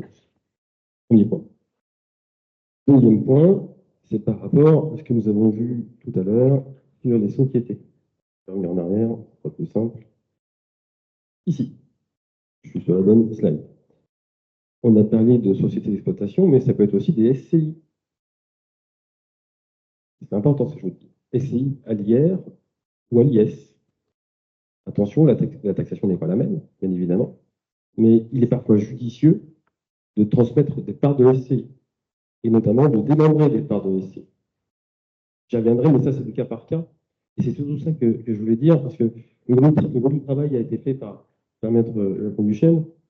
Moi, je vais avoir 5 slides, ça va être très rapide, pour synthétiser en fonction du régime matrimonial et des donations, et puis de certains segments. Première chose aussi, alors moi je suis pas bien sûr, donc je suis l'inspecteur vie pour la région Ouest, et je m'occupe plus précisément du Maine-et-Loire et de l'Indre-et-Loire, et j'accompagne les 2 agents qui sont ici, David Juvin et Stéphanie Pourreux. Et on a conçu ce slide, j'avais déjà présenté certains éléments il y a 1 an à peu près. On avait notamment surtout parlé des SCI, notamment, c'était un peu intéressant. Et dernière chose, et ce sera mon dernier préambule, c'est que chaque cas est particulier. Je vous ai montré des slides sur des éléments, on va dire, basiques, mais chacun de vous, chaque couple, chaque personne a une situation différente l'une de l'autre. Alors, on a toujours des conseils de cousins, de frères, d'amis, ainsi de suite. Mais les seules personnes qui sont capables de vous conseiller au mieux, ça reste le notaire, et puis vos appuis, bien sûr, qui sont agents ou conseillers financiers. D'accord? Ça, c'est, à mon avis, très, très important. Il faut faire du sur-mesure. Du sur-mesure. Et c'est pas parce qu'on a un seul bien qu'on ne doit pas avoir de conseils. Au contraire. Voilà. Ceci étant dit, vous avez des notaires dans la salle. Enfin, une dans la salle. Alors, la succession. On va déterminer, bien évidemment, la notion de régime matrimoniaux. Pour commencer, le couple marié. On va reprendre vraiment les éléments. Ça va aller vite. Eh bien, on a différentes solutions pour pouvoir améliorer la protection du conjoint survivant. En l'occurrence, eh bien, la notion de réalisation de donation aux damnés vivants, ce qu'on appelle le DDV en général, mais ça passe également chez le notaire. Attention, il faut toujours, on a parlé tout à l'heure des réserves par rapport à vos enfants. Si vous avez des enfants, les enfants sont héritiers réservataires, donc on ne va pas tout donner au conjoint. D'accord, il y a des choses à mettre en place par rapport à la masse globale du patrimoine. Donc, en tout cas, on peut augmenter la quote-part de ce que l'on peut donner au conjoint survivant. Ça, c'est important. Il y a aussi, en fonction du régime matrimonial, on l'a évoqué aussi, c'est pouvoir aménager le régime matrimonial en fonction des situations. On a des enfants, on n'a pas d'enfants, on n'a pas envie que quelquefois les conjoints de nos enfants puissent avoir des avantages. Bon, on adapte tout en fonction de notre régime. Et ce qui était très intéressant, c'était la notion de dire, quand on est en séparation de biens, il est plus facile d'être en séparation de biens et de transformer en communauté que faire l'inverse. C'est un vrai sujet. Et puis, bien évidemment, et on y pense souvent, c'est réaliser un testament. Pareil, il faut du conseil. Un testament, ça se rédige avec l'aide du notaire. Je le dis franchement. Trop de testaments ont été faits et n'étaient pas valables parce que ça ne représentait pas, enfin, ça ne prenait pas en compte vraiment la structure familiale. On peut avantager les héritiers, mais on ne peut pas désavantager véritablement. Et donc, on va faire très attention à ça. Et enfin, on peut désigner des bénéficiaires de capitaux d'essai. Parce que depuis tout à l'heure, on parle d'immobilier, mais on est là pour ça. Vous êtes à l'UNPI, donc forcément, vous avez bien immobilier. Mais votre patrimoine n'est pas constitué uniquement de biens immobiliers. Vous avez des revenus issus de vos patrimoines immobiliers, bien évidemment. Puis vous avez peut-être aussi un équilibre financier qui permet de dire, tiens, je peux acheter dans X temps un bien. On y reviendra tout à l'heure dans la notion d'assurance vie. Donc, on peut avantager via les donations manuelles de sommes d'argent, via des donations effectives aussi, des donations partage. Je préfère le mot effectivement donation partage que donation simple, pour ne pas avoir des problèmes ensuite à la succession. Et puis, on peut aussi faire de l'assurance vie qui permet de transmettre, dans certains cadres de loi, en droit de succession. D'accord? On est d'accord qu'ici, on parle depuis tout à l'heure d'éléments qui vous aident à, d'abord, jouir de votre patrimoine et pouvoir le transmettre le mieux possible. C'est ça qui est important. Enfin, et ça reprend aussi une des diapositives qu'a présenté Maître Lafontaine, c'est que on peut améliorer, on peut donner tout donner vivant, mais en fonction de certaines règles qui sont en fonction. On le voit bien ici, c'est par rapport aux enfants communs ou aussi aux enfants non communs. On a de plus en plus de couples qui sont divorcés, avec des remariages, ou pas d'ailleurs. Et cette notion d'enfants communs et d'enfants qui ne soient pas communs a une véritable incidence dans ce que l'on peut donner. Et ça, je pense que vous aurez tous les éléments. C'est transmis, je crois, tout est transmis ensuite. Ça vous permettra d'avoir un vrai conseil par rapport à ce que vous pouvez faire en transmission. Transmission pleine, transmission démembrée. Ça, c'est pour le couple marié. On retrouve les mêmes éléments avec un couple paxé, on en trouve de plus en plus. dans les jeunes générations, mais ça arrive à tout moment. On va retrouver la notion de désigner un bénéficiaire de capitaux d'essai, tout à l'heure. La notion de réalisation d'un testament. Attention, n'oubliez pas qu'un Pacs sans testament, ça ne vaut pas grand-chose. Il faut le savoir. Conseillez-le auprès des personnes qui font paxer sans testament. Allez voir le notaire, il faut absolument trouver une solution pour protéger. Et enfin, se marier. On peut se marier. Le second Pacs, c'est plus une notion d'avantage fiscal par rapport à la déclaration sur le revenu. Mais des fois, il est plutôt utile quand on s'aime, on peut se marier, hein, c'est pas interdit. Et puis pour le couple concubin, on en trouve aussi beaucoup, parce que beaucoup de gens, heureusement, malheureusement, divorcent, ça dépend, et se remettent avec quelqu'un, mais ne se marient pas, ne se paxent pas. Et alors là, ça devient vraiment un vrai sujet. On peut encore mettre, sous forme d'assurance vie, par exemple, la notion de bénéficiaire de capitaux d'essai. On peut encore réaliser un testament, attention aux droits, parce que là, c'est 60% de droits. Les abattements sont très faibles. Et puis, on peut se marier ou se paxer, bien sûr, bien évidemment. Voilà. C'est assez synthétique, mais ça permet d'avoir quand même une visibilité de ce qui est concret sur le terrain et puis de reprendre vraiment les slides en synthétisant de ce que vous avez vu jusqu'à présent et qui était, à mon avis, très bien présenté. Donc, le testament, c'est une gratification. Attention, il faut que ça reste dans ce qu'on appelle des normes. On parle d'évolution légale, ainsi de suite. On parle de quotité disponible. Enfin, c'est du langage technique, mais mettre la fonction pour répondre en fonction des besoins. Et puis, très bien l'émotion. Et puis, l'assurance vie, on en parlera tout à l'heure, c'est aussi un élément qui permet de pouvoir transmettre en pleine propriété ou aussi en démembré. Il n'y a pas que l'assurance vie d'ailleurs, je vous en parlerai après. Mais pareil, il y a une notion de bénéficiaire. Alors, vraiment très demandé.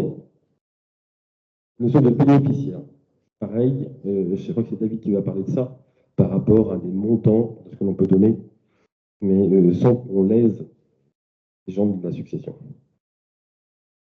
Voilà pour ma part, je vais transmettre. Il y a des questions? Non, c'était clair? C'était synthétique. Hein. Je vais transmettre à David qui va parler de tout ce qui est assurance vie et la fiscalité en cas de décès. C'est important. Merci. Oui.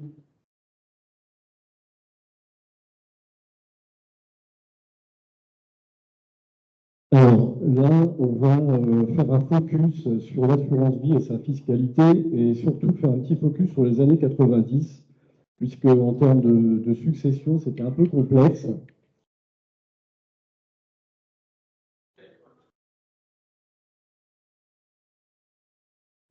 D'accord.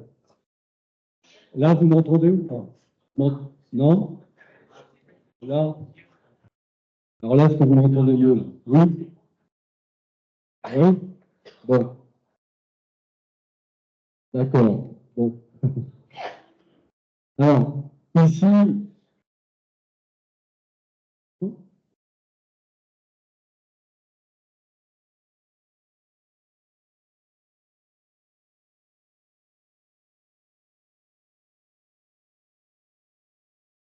oui, alors, ici, vous avez la fiscalité de l'assurance vie en cas de décès.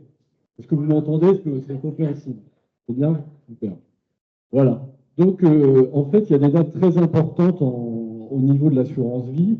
C'est effectivement les souscriptions des contrats, donc les dates d'effet, les dates de souscription des contrats d'assurance vie, c'est très important, ainsi que les versements des primes pendant l'existence de ce contrat d'assurance vie.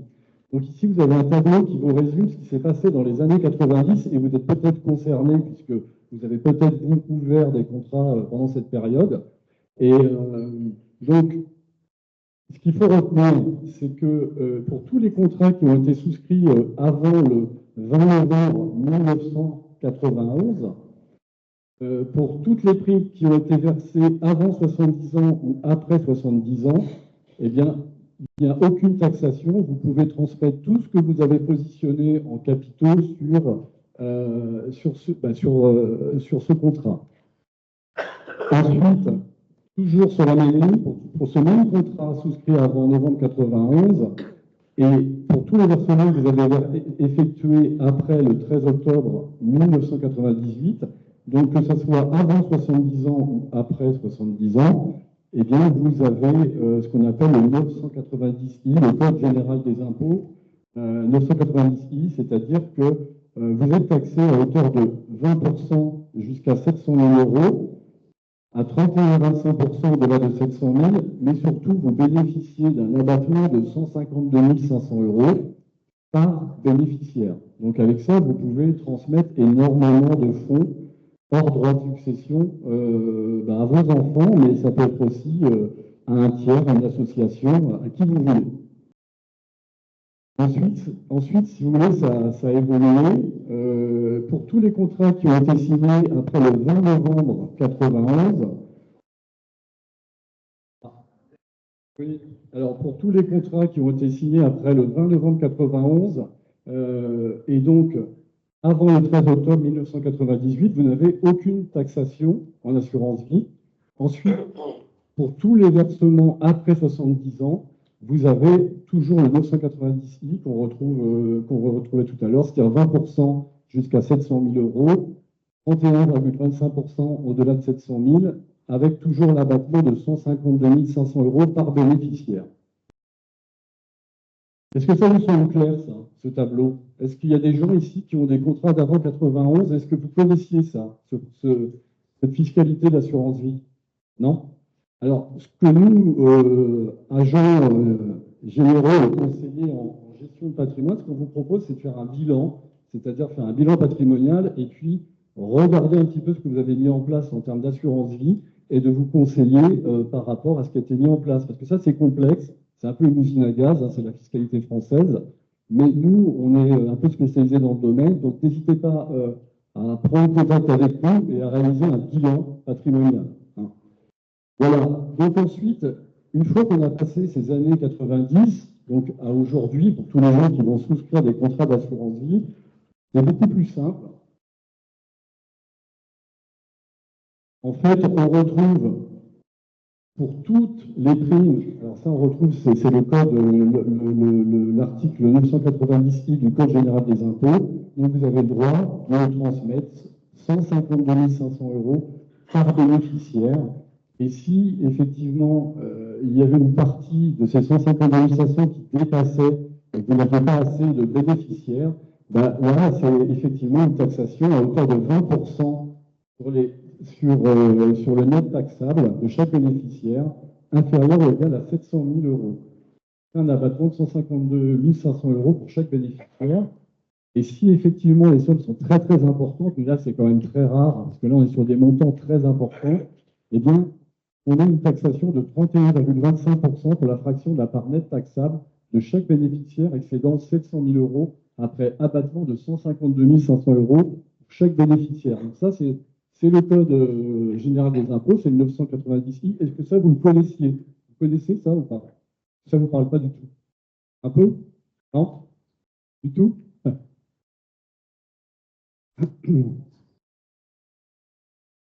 Alors aujourd'hui, effectivement, on a deux phases, c'est-à-dire que quand il y a un décès, le centre de gestion en assurance va regarder et va décortiquer le contrat. Il va regarder tout ce qui a été versé donc avant 70 ans, donc le 990I avec les 152 500 d'abattement par bénéficiaire, et puis il va regarder aussi tous les versements que vous effectuez après 70 ans. Et là, ce n'est pas la même chose, parce que là, on réduit un petit peu le champ des possibles, puisque là, vous bénéficiez d'un abattement unique de 30 500 euros, d'accord? Ce que vous allez générer sur ces 30 500 euros placés, ou même si vous ne placez plus, c'est-à-dire les intérêts que vous allez générer sur les versements que vous avez effectués après 70 ans, seront exonérés, eux, de droits, et vous pourrez donc transmettre déjà tous les intérêts de ce que vous avez versé sur ce contrat. Par contre, tout ce qui va au-delà de ces 30 500 euros uniques rentre en actif de succession. Donc vous allez, cas de décès, il faut remplir ce qu'on appelle une déclaration partielle de succession, qui s'appelle le 757P. Et donc tout ce qui va au-delà de 30 500 euros, c'est tout versé après 70 ans, rentrer dans l'actif de succession, et ben là, pareil, ben là, il faudra peut-être payer des droits ou pas sur ce surplus. Donc voilà. Je pense que là, au niveau des informations, je ne vais pas aller au-delà parce que voilà, c'est les deux grands, je dirais, les deux grands principes de l'assurance vie en termes de transmission. Est-ce que vous aviez des questions par rapport à ce que je vous évoquais là? Oui.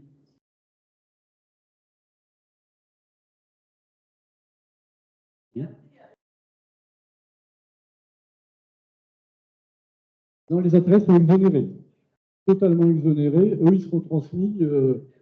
Vous ne paierez pas de droit sur ces. Alors, c'est sur l'ensemble des contrats, bien sûr. Les 152 500, c'est bien l'ensemble de tous les contrats. Et le 757B, les 30 500, c'est l'ensemble de tous les contrats que vous avez. On ne peut pas dire, j'ouvre 10 contrats, j'ai 10 fois 30 500. C'est pas, ce serait beau, mais non, c'est pas possible. Est-ce qu'il y a d'autres questions par rapport à l'assurance vie? Oui, madame? Oui.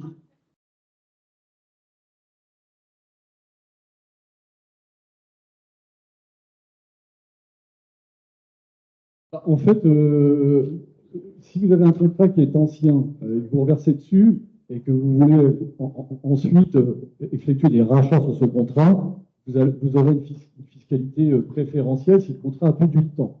Mais après, dans l'absolu, vous avez tout à fait, à partir du moment où c'est versé après 70 ans, rien ne vous empêche de le reverser sur un contrat, un nouveau contrat. C'est pas du tout, c'est pas une problématique. À la limite, ça peut simplifier les choses. Parce que si vous n'avez pas fait de versement après 70 ans sur votre contrat, bah, vous pouvez justement avoir un contrat qui sera uniquement en 757B, du Code général des impôts, ce qui est beaucoup plus clair.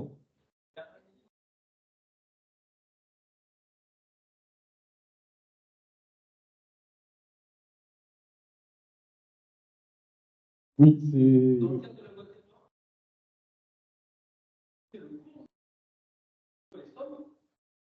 Pas de frais d'impôt. On est exonéré. Il faut bien réfléchir à sa stratégie. Oui.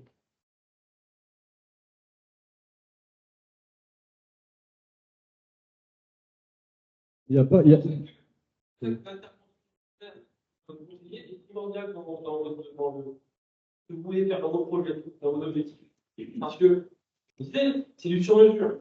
Il n'y a pas de théorie, il y a de la grande théorie, et après, il y a le cas pratique qui est bénéficiaire, qui a l'objectif de faire bénéficier ces fonds-là, et est-ce que j'ai besoin d'utiliser tous les fonds? Si j'utilise tous les fonds, il n'y a pas de notion de taxation spécifique après 70 ans. C'est une question d'objectif et de priorité dans ces cas. La clause bénéficiaire, c'est très important. Les banquiers, je ne veux pas les attaquer, mais souvent, vous trouvez des clauses de standard, c'est mon conjoint avec mes enfants, et ben, des fois, il faut revoir cette clause, et pourquoi pas rédiger une nouvelle clause bien adaptée à votre situation. Ça, c'est un point très important, la clause bénéficiaire. Est-ce que vous avez d'autres questions par rapport à l'assurance vie? Au niveau de les cumuls avec les 100 000 ou pas? Alors oui, c'est deux choses différentes. C'est-à-dire que les 100 000 euros, c'est le code civil, d'accord? Et là, le 152 500, c'est le code des assurances. Donc vous pouvez très bien dire d'un côté, je donne 100 000 et je mets 152 500 sur une assurance vie, vous allez transmettre aussi vos 152 500. Si vous voulez vous faire un don, vous avez un enfant, oui, vous cumulez, bien sûr. Alors les 38 500, oui, c'est aussi le code des assurances. C'est-à-dire qu'on aura 180 000. Alors, vous pouvez donner 30 500 et 100 000 à côté, ça n'a rien à voir. C'est le code des assurances, les 30 500. D'accord. Dans le code des assurances. Oui. Donc, avant 70 ans, il y a le droit à 1 000. Oui. Et donc, si vous refaites un contrat après 70 ans, est-ce que Oui. vous abattez aussi les 30 000? Ah bah, oui, vous avez 30 500 uniques. Vous avez bien vu que les 152 500, c'est bien par bénéficiaire. Ça veut dire que j'ai 10 enfants, je mets 1 500 000, je passe tout hors droit de succession. D'accord? Les 30 000, par contre, c'est unique. C'est-à-dire c'est 30 500 pour les 3 enfants, par exemple. D'accord. Oui. Il faut rappeler la fiscalité des assurances vie quand on fait un retrait pour une nécessité. Oui. Un retrait unique, par exemple, de 20 000 euros. Oui. D'accord. Alors. Oui, alors au niveau de la fiscalité, en fait, aujourd'hui, vous avez une notion de 8 ans. Alors, il y a eu beaucoup de transformations, c'est-à-dire qu'on a eu une loi, la loi Macron, enfin, une loi de finances de Macron, qui, en fait, a transformé l'ancienne mouture, qui était un peu complexe. On avait un 0,4 ans, 4 ans, 8 ans, en fait, il a appliqué la flat tax. C'est-à-dire que si vous allez voir votre contrat, entre la date de souscription et les 8 ans, vous avez la flat tax. C'est-à-dire que vous avez une partie d'impôts et une partie de prélèvements sociaux, en fait. Les deux réunis dans la flat tax. C'est une taxation à 30% sur les intérêts, hein, donc au prorata des intérêts que vous retirez sur votre contrat. Hein, donc, quand vous retirez, c'est comme une part de gâteau. Vous avez toujours une partie de capital et une partie d'intérêt. Vous n'êtes taxé que, alors vous n'êtes pas taxé sur le capital, mais uniquement sur les intérêts, sur la plus-value que vous générez. Et donc, c'est la flat tax qui s'applique partout. D'ailleurs, on la voit sur les produits financiers. Voilà, c'est la flat tax. Ensuite, dès que vous arrivez à 8 ans, là, si vous êtes un couple marié, donc chaque année, vous avez ce qu'on appelle un abattement. Si vous êtes marié, donc un couple marié, vous avez 9 200 € d'abattement qui s'applique sur le montant de la plus-value déterminé par le rachat. Donc souvent, vous ne payez pas d'impôt. Vous êtes très peu imposable, uniquement les prélèvements sociaux. Et puis si vous êtes célibataire, si vous êtes seul, c'est 4 600 €, c'est la moitié. Voilà, d'abattement. Et cet abattement se renouvelle tous les ans. Alors, il y a des prélèvements sociaux de 17,20 qui s'appliquent au-delà des 8 ans. Vous êtes bien exonéré au niveau imposition, mais les prélèvements sociaux sont à part. Vous avez 17,20 de prélèvements sociaux. Oui. Sur la plus-value. Oui. Alors, 9 002 d'abattement, 4 600 pour une personne seule. C'est plus rentable maintenant, l'assurance vie. Ah ben, si, c'est très... Par rapport il y a... Ah non, ça n'a pas changé en fait. Au-delà des 8 ans, il faut attendre 8 ans. C'est vrai que c'est au-delà des 8 ans, vous n'avez pas d'imposition dessus par rapport à un revenu foncier sur lequel vous êtes imposé. Quand vous faites un rachat et vous générez des revenus par un capital que vous avez placé sur une assurance vie au-delà de 8 ans, vous n'avez que les prélèvements sociaux. Quand vous êtes sur un revenu foncier et que vous touchez 100, même si effectivement vous pouvez défalquer, vous savez que si vous êtes dans une tranche d'imposition à 30, vous allez payer 30% sur les 100, plus 17,20 de prélèvements sociaux, vous êtes presque rendu à 50% de taxation sur vos 100 € de loyer. Quand vous rachetez de l'assurance vie, c'est quand même, vous ne payez que les prélèvements sociaux si vous profitez de l'abattement au-delà des 8 ans. Donc, en stratégie, et vous pouvez mettre de l'immobilier dans vos assurances vie. Nous mettons des allocations de la SCPI de rendement, des sociétés civiles immobilières. Et donc, ça fructifie, ça fait des loyers qui sont capitalisés, mais vous n'êtes que fiscalisé sur le rachat que vous allez faire. Vous n'êtes pas imposé sur l'immobilier que vous avez dans l'assurance vie. Alors, en fait, ce sont soit des SCPI, des parts de SCPI qui sont... Alors, parts de SCPI ou de sociétés civiles. Hein, alors, c'est pas loin de la société civile immobilière. Et ce sont des parts de... Non. Ah non, là, par contre, c'est pas possible. D'autres questions? Stéphanie, Alors, Stéphanie va vous présenter le contrat vie génération, qui est assez intéressant. Merci à vous.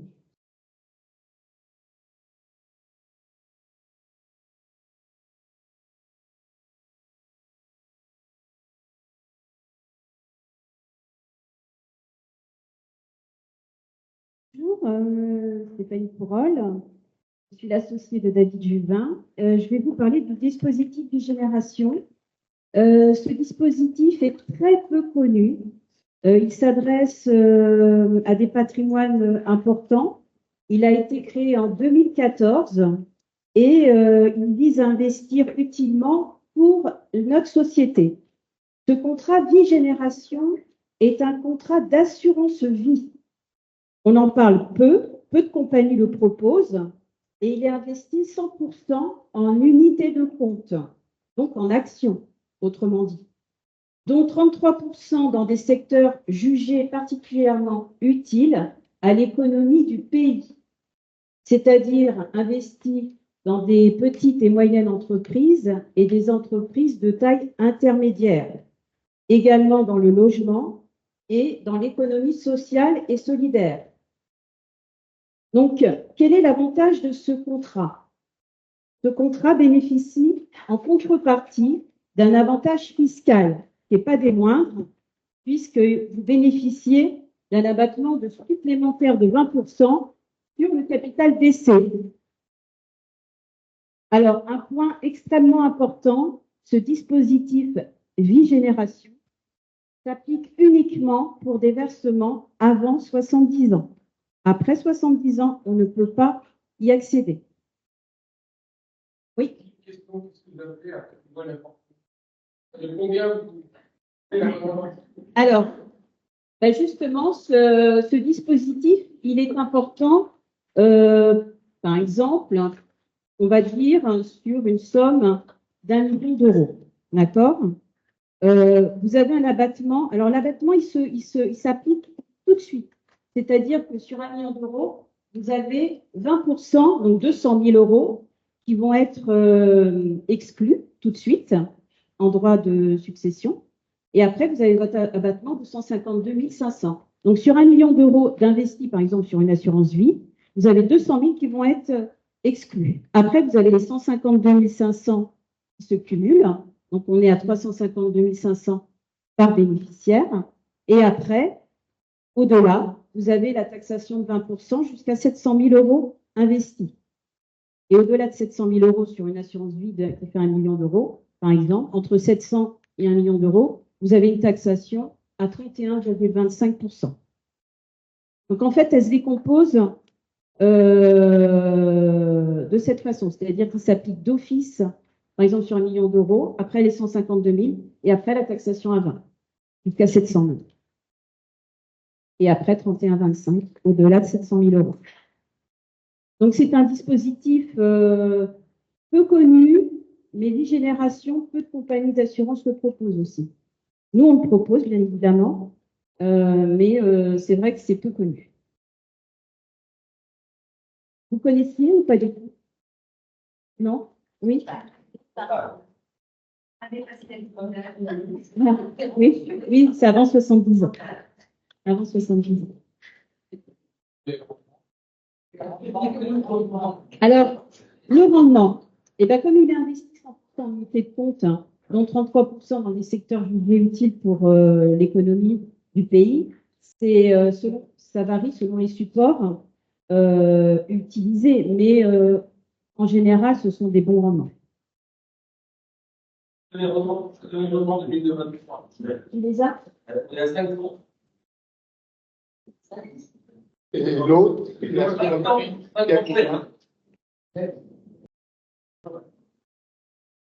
brut ou net? Net de cette gestion. Ouais. Mais on a beaucoup de supports avec des taux garantis sur une période, par exemple, qui peuvent aller de 5 à 10 ans. Mais mon collègue va vous en parler. Des taux garantis à 5, au-delà de 5%. Mais après, c'est sur une période entre 5 et 10 ans. Et là, ça n'a rien à voir avec ce que je viens de vous dire.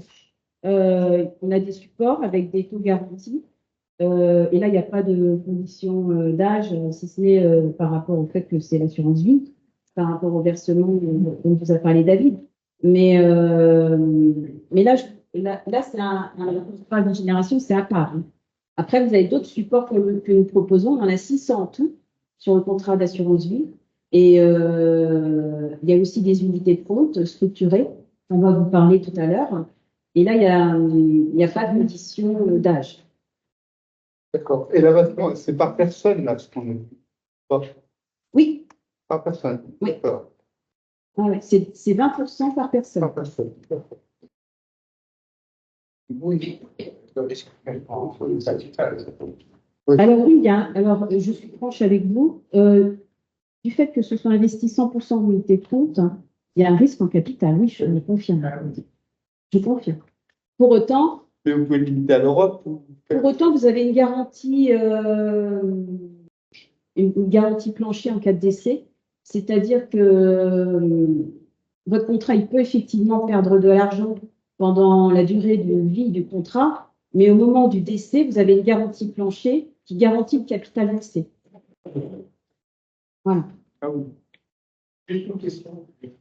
J'en reviens à 152 500 € par bénéficiaire. Il y a 3-4 bénéficiaires, qui par s'additionne, et il est en discussion sur le million d'euros. Enfin, ça non.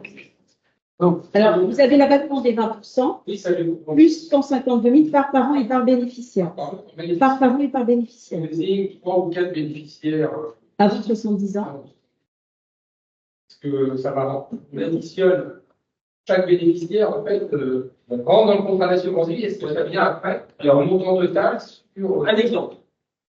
Un exemple, vous avez 4 ans. Et j'ai décidé, vous aviez 800 000 € sur une assurance. C'est un exemple. L'abattement, 152 500 € par bénéficiaire. Donc, fois 4, on va être à 600 000 €. On dit 600 000 €. Il restera 200 000 €, ça sert à 20%. Et un abattement pour chaque bénéficiaire, il reste 20% dans les 200 000 €. Si on divise les 200 000 € par 4, ça fait 50 000 € par bénéficiaire, ben ils auront 20% de taxation supplémentaire. Mais 20%, ça fait 10 000 € d'imposition, ils percevront 152 000 plus 42 000, dans les 10 000 €, ils vont toucher 192 000 €. Et 20%, ça fait aussi une taxe, c'est encore autre chose. Encore autre chose. Effectivement, le contrat de génération, c'est un abattement particulier. Ouais. D'accord? Qui donne un abattement sur les coûts qui sont versés. Mais ça vient se cumuler aux 152 000. Donc il est parfois judicieux de trouver le juste milieu, le montant exact contre des bénéficiaires qui sont marqués dans le contrat, pour être adapté au montant global. Est-ce que ça nous coûte de faire une génération ou pas? Ce sont des bons de bénéficiaires. Dans l'outil patrimonial, Il peut se poser pendant 3%. Vous parlez de l'intérêt, 5, est-ce qu'ils ne sont pas capitalisés? Est-ce qu'ils sont capitalisés? Oui. Pour le motif. Ah oui, après, ils sont capitalisés. Après, non. c'est fluctuant. C'est-à-dire que c'est des unités de compte. Donc, chaque année, c'est fluctuant. Ils ne sont pas garantis. Hein. Il y a juste la garantie en cas de décès. Qui garantit les versements. Après, vous avez aussi sur une assurance vie l'intérêt de la clause bénéficiaire démembrée. Donc, moi, je vous invite effectivement à voir votre clause bénéficiaire, car il peut être intéressant, c'est souvent le cas d'ailleurs, de démembrer une clause bénéficiaire, car bon, ça permet d'organiser la transmission d'un capital dans le temps entre plusieurs bénéficiaires, mais également sur une assurance vie, quand on démembre, on parle de quasi-usufruit. Cette première transmission, elle est réalisée au décès du souscripteur assuré au bénéfice de l'usufruitier. Et l'usufruitier, souvent, à 80-90%, c'est le conjoint. Il bénéficie de cet avantage et il bénéficie de la fiscalité assurance vie. Sauf, comme on l'a dit tout à l'heure, la loi TEPA, il n'y a pas de droit de succession entre conjoints. Et après, ça peut être intéressant aussi de transmettre aussi à ses petits-enfants ou ses enfants. Après, c'est à voir. Et ensuite, quand on démembre, eh bien, vous avez une seconde transmission qui est réalisée au décès de l'usufruitier au profit du propriétaire. Un enfant, par exemple, bien souvent c'est l'enfant, en franchise de droit de succession. Donc, vous avez tout intérêt à démembrer vos clauses bénéficiaires et à voir l'intérêt fiscal que ça peut représenter. Et ça, on le voit au cas par cas quand on fait un bilan patrimonial.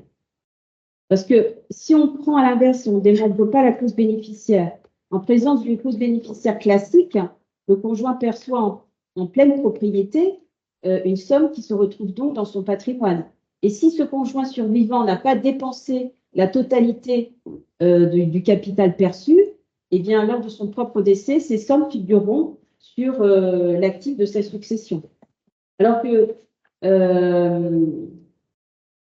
quand on démembre une clause bénéficiaire et que ça devient du quasi-usufruit, si par exemple, je prends un exemple, Le conjoint donc décède, monsieur décède, donc c'est madame qui récupère le fonds. Madame, elle dispose d'une somme de 200 000 euros.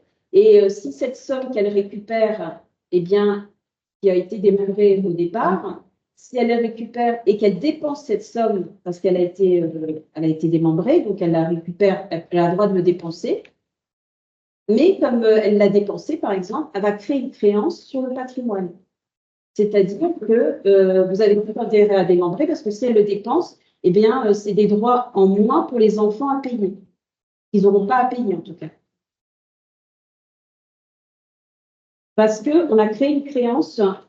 Le fait de dépenser cette somme qui était due au moment de la succession, mais qu'elle ne peut pas qu'elle peut pas redonner au moment du décès, parce qu'elle l'a dépensé. Elle a eu 200 000, elle les a dépensés. Sauf qu'ils étaient démembrés, ils étaient dus au nu propriétaire. Le nu propriétaire, il avait ces 200 000, sauf qu'il les a pris parce que sa mère les a dépensés. Donc, comme ils étaient donnés auparavant, eh bien, ça va créer une créance sur la succession. Et ça va se défalquer sur l'ensemble du patrimoine. Par exemple, les 200 000, s'il n'y a plus de liquidité, il y a du patrimoine immobilier, ben les 200 000 vont venir se déduire du patrimoine global. Et les enfants ne vont pas payer de droits de succession, par exemple, s'il y a un patrimoine global d'1 million d'euros, les 200 000 vont se déduire du million d'euros, puisque la mère, elle a tout dépensé. Il restera 800 000 de droits à payer sur les montants restants. Donc, c'est intéressant de démembrer une clause bénéficiaire. Comment démontrer C'est c'est la personne qui vous a souscrit le contrat, donc soit le banquier, soit votre assureur, soit vous pouvez changer d'assurance et voir l'intérêt d'un changement. Après, vous pouvez voir aussi les dates de versement et les dates de souscription, c'est ça le plus important. Non, c'est aussi les assurances vie. Non, c'est l'épargne en général. On peut démembrer une. Vous pouvez faire du fruit, on parle bien du fruit sur des finances, sur des parents. On parle du fruit très bien, bien tout même. Bien du fruit sur des valeurs essentielles. Même une voiture, même un tableau. Le capital reste. Et au niveau assurance vie, on peut transférer facilement d'une banque à une assurance ou à Oui, alors on s'occupe de tout. Mais fiscalement, on revient Alors, toujours par contre, derrière. voilà. Ce qui est important, c'est l'âge. Par exemple, si votre contrat il a été souscrit avant 70 ans et que vous avez plus de 70 ans, attention, parce que vous perdez. Ça clôture, donc. Ça le clôture et vous revenez sur les. Donc, on sort pas. Sur ce qu'on vous a expliqué tout à l'heure, c'est-à-dire qu'après 70 ans, vous avez droit à un abattement de 30 500 global, alors que et après sa succession, il y a une taxation à 20. Donc Oui. attention. Donc, on est marié avec l'assurance qu'on a créée avant 70 ans. Après, ça dépend au cas par cas. Parce que si, par exemple, après 70 ans, vous me dites, voilà, moi, j'ai que 30 000 euros Ah oui, non, j'ai que à verser. C'est 52 000. C'est pas, mais j'ai 30 000 euros à verser. Là, on rentre dans l'abattement, donc c'est bien. Voilà, après, si vous ne voulez pas faire de rachat, c'est très bien. Après, les intérêts, comme la somme versée, elle sera exempte de droits de succession. D'accord. Après, c'est au cas par cas.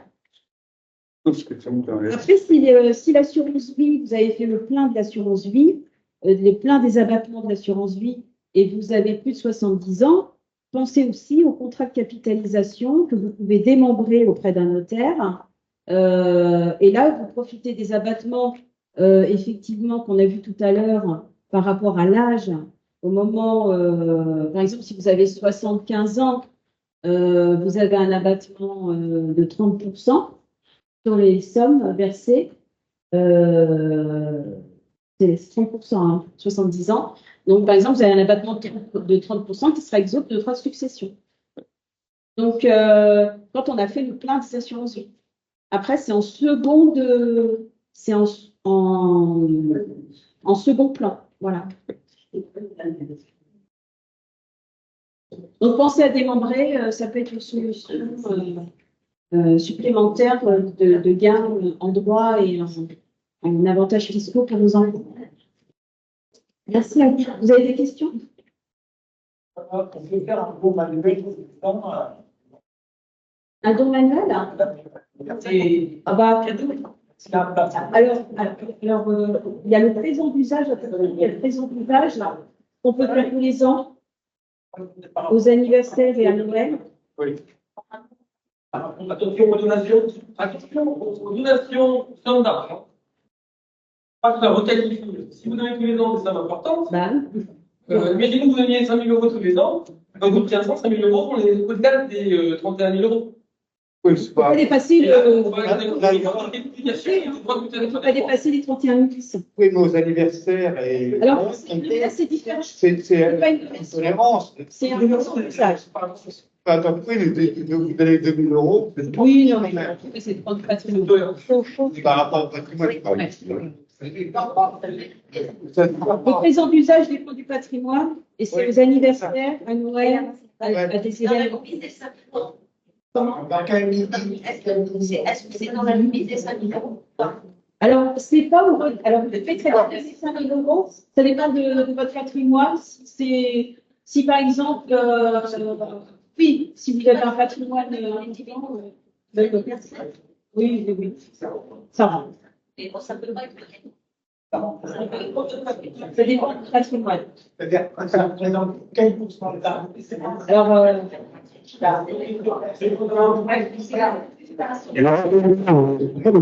Pour conclure, 3 minutes et puis on ira boire un verre de l'amitié. Pour deux éléments. Plus bas. Bon, sinon, j'ai le micro, moi, c'est un problème. Peut-être un micro. Parce que si vous m'entendez bien, c'est parfait. Simplement, deux choses. N'oubliez pas qu'on a une notion d'équilibre de patrimoine.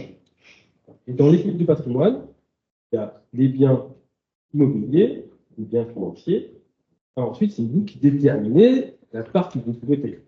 La théorie, c'est bien la théorie. C'est, allez, 40% d'immobilier, 30% de financier, et puis quand il est professionnel, c'est 30%.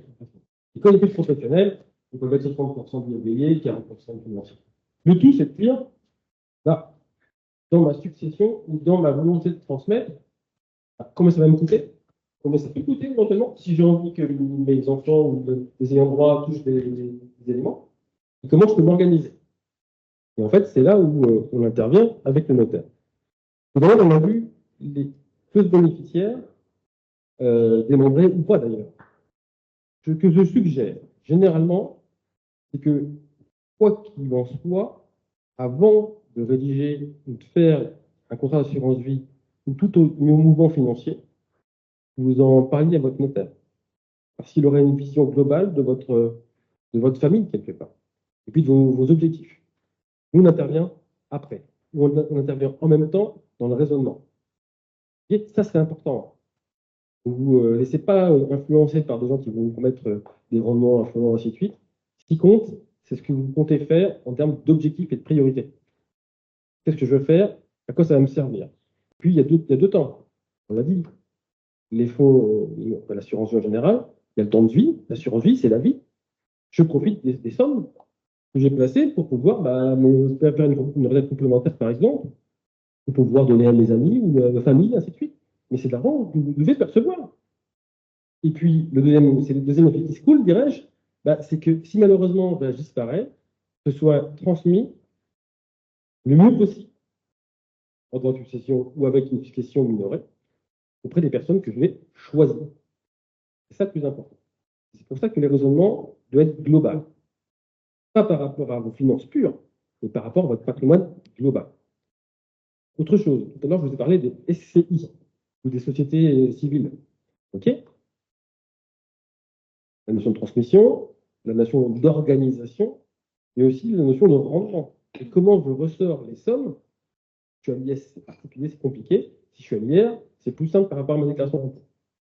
Mais c'est pareil, dans une notion importante, vous pouvez, sur des comptes à terme ou sur des contrats de capitalisation de personnes morales, valoriser les sommes et puis vous en servir pour organiser au mieux la succession également. Ou alors, transmettre des parts de société. Il y a plein de solutions. C'est pour ça que il n'y a pas une solution lambda, il n'y a pas une solution unique. Il n'y a que des cas particuliers. J'aime bien le dire, je le répète. Et dans ces cas-là, il faut avoir un travail intelligent avec vos conseils. Ça peut être un avocat fiscaliste, hein, ça peut être un peu ce que vous voulez, votre banquier. Il y a des banquiers qui sont très très bien, très bons professionnels. Il y a des notaires qui sont des très bons professionnels. Des assureurs aussi qui sont des bons professionnels. Mais le tout, c'est que du cas par cas. Alors, on peut faire toutes les théories possibles. Hein. On peut dire, oui, moi, je suis le meilleur assureur, moi, j'ai le meilleur rendement. Donc, ça commence. Mais, en fait, la solution la plus adaptée, c'est celle qui vous convient en fonction de vos priorités et de vos objectifs. Sur l'assurance vie, je vais finir avec ça. Il faut savoir que chez Swiss Life, on a l'avantage d'avoir une banque privée. Vraiment, banque privée. Notre banque à nous. Place Vendôme à Paris. Et on y a accès avec des montants qui sont faibles par rapport à des banquiers. Les banquiers, généralement, c'est à partir de 500 000 euros. Nous, c'est 250 000. Donc, on peut avoir un gérant d'actifs qui vous aide à pouvoir valoriser votre épargne. Ou d'assurance vie ou pas. D'accord? Et ça permet aussi d'avoir accès à certaines solutions. Je ne vais pas vous parler de rendement, c'est pas vrai. Vous savez, les rendements, j'ai connu, je suis dans le milieu depuis 2001. Et donc, j'ai connu une crise de 2002-2003 et qu'on ne connaît pas assez, mais je veux dire qu'elle était très dure. J'ai connu celle de 2007-2008, de l'économie immobilier et financier. On a connu 2020 avec le Covid, on a pris très cher aussi. 2022, on oublie une crise qui est importante, c'est celle de 2018. 2018, décembre 2018, où les marchés ont perdu 20%. Marché financier et boursier. Donc, c'est fait de vagues. On aurait tendance à dire que c'est des vagues qui montent, mais pas forcément. Ça dépend du profil de risque. Moi, je suis d'un naturel prudent. Moi, je suis fils de notaire, frère de notaire. Et on m'a toujours dit, la pierre, c'est une valeur sûre. Ouais, je suis d'accord avec eux. Et je dis, bon, bah, il faut que je trouve une solution pour trouver quelque chose de sécuritaire. Alors, je me dis, bah, il existe les fonds euros. Les fonds euros, en 2001, ils valaient 9%. Maintenant, ils valent 3-4%, parce que ça suit en fait les taux d'intérêt. Est-ce que c'est intelligent de le faire? Je ne suis pas sûr. Par contre, c'est sécuritaire, parce que c'est garanti. Est-ce qu'il faut que j'aille sur le marché des actions? C'est l'aléa total. J'ai perdu 23% en 2022 avec la guerre en Ukraine. Est-ce que j'accepte de perdre 22%? Pas moi. Mon copain d'à côté, oui, peut-être qu'il accepte. Hein. Mais tout est dans la notion de proportion. Est-ce que je veux avoir une proportion sécuritaire, prudente, équilibrée ou dynamique? C'est pareil, ça, et qu'avec votre conseil que vous pouvez déterminer les éléments. Très important ce que je vous dis. Je peux me permettre, hein, je suis en point marché toutes les semaines avec nos services, comme ça je vais éclairer là-dessus. On a très peu de visibilité sur les marchés financiers. Donc actuellement, il faut être extrêmement prudent. Mon message, prudence sur 2024,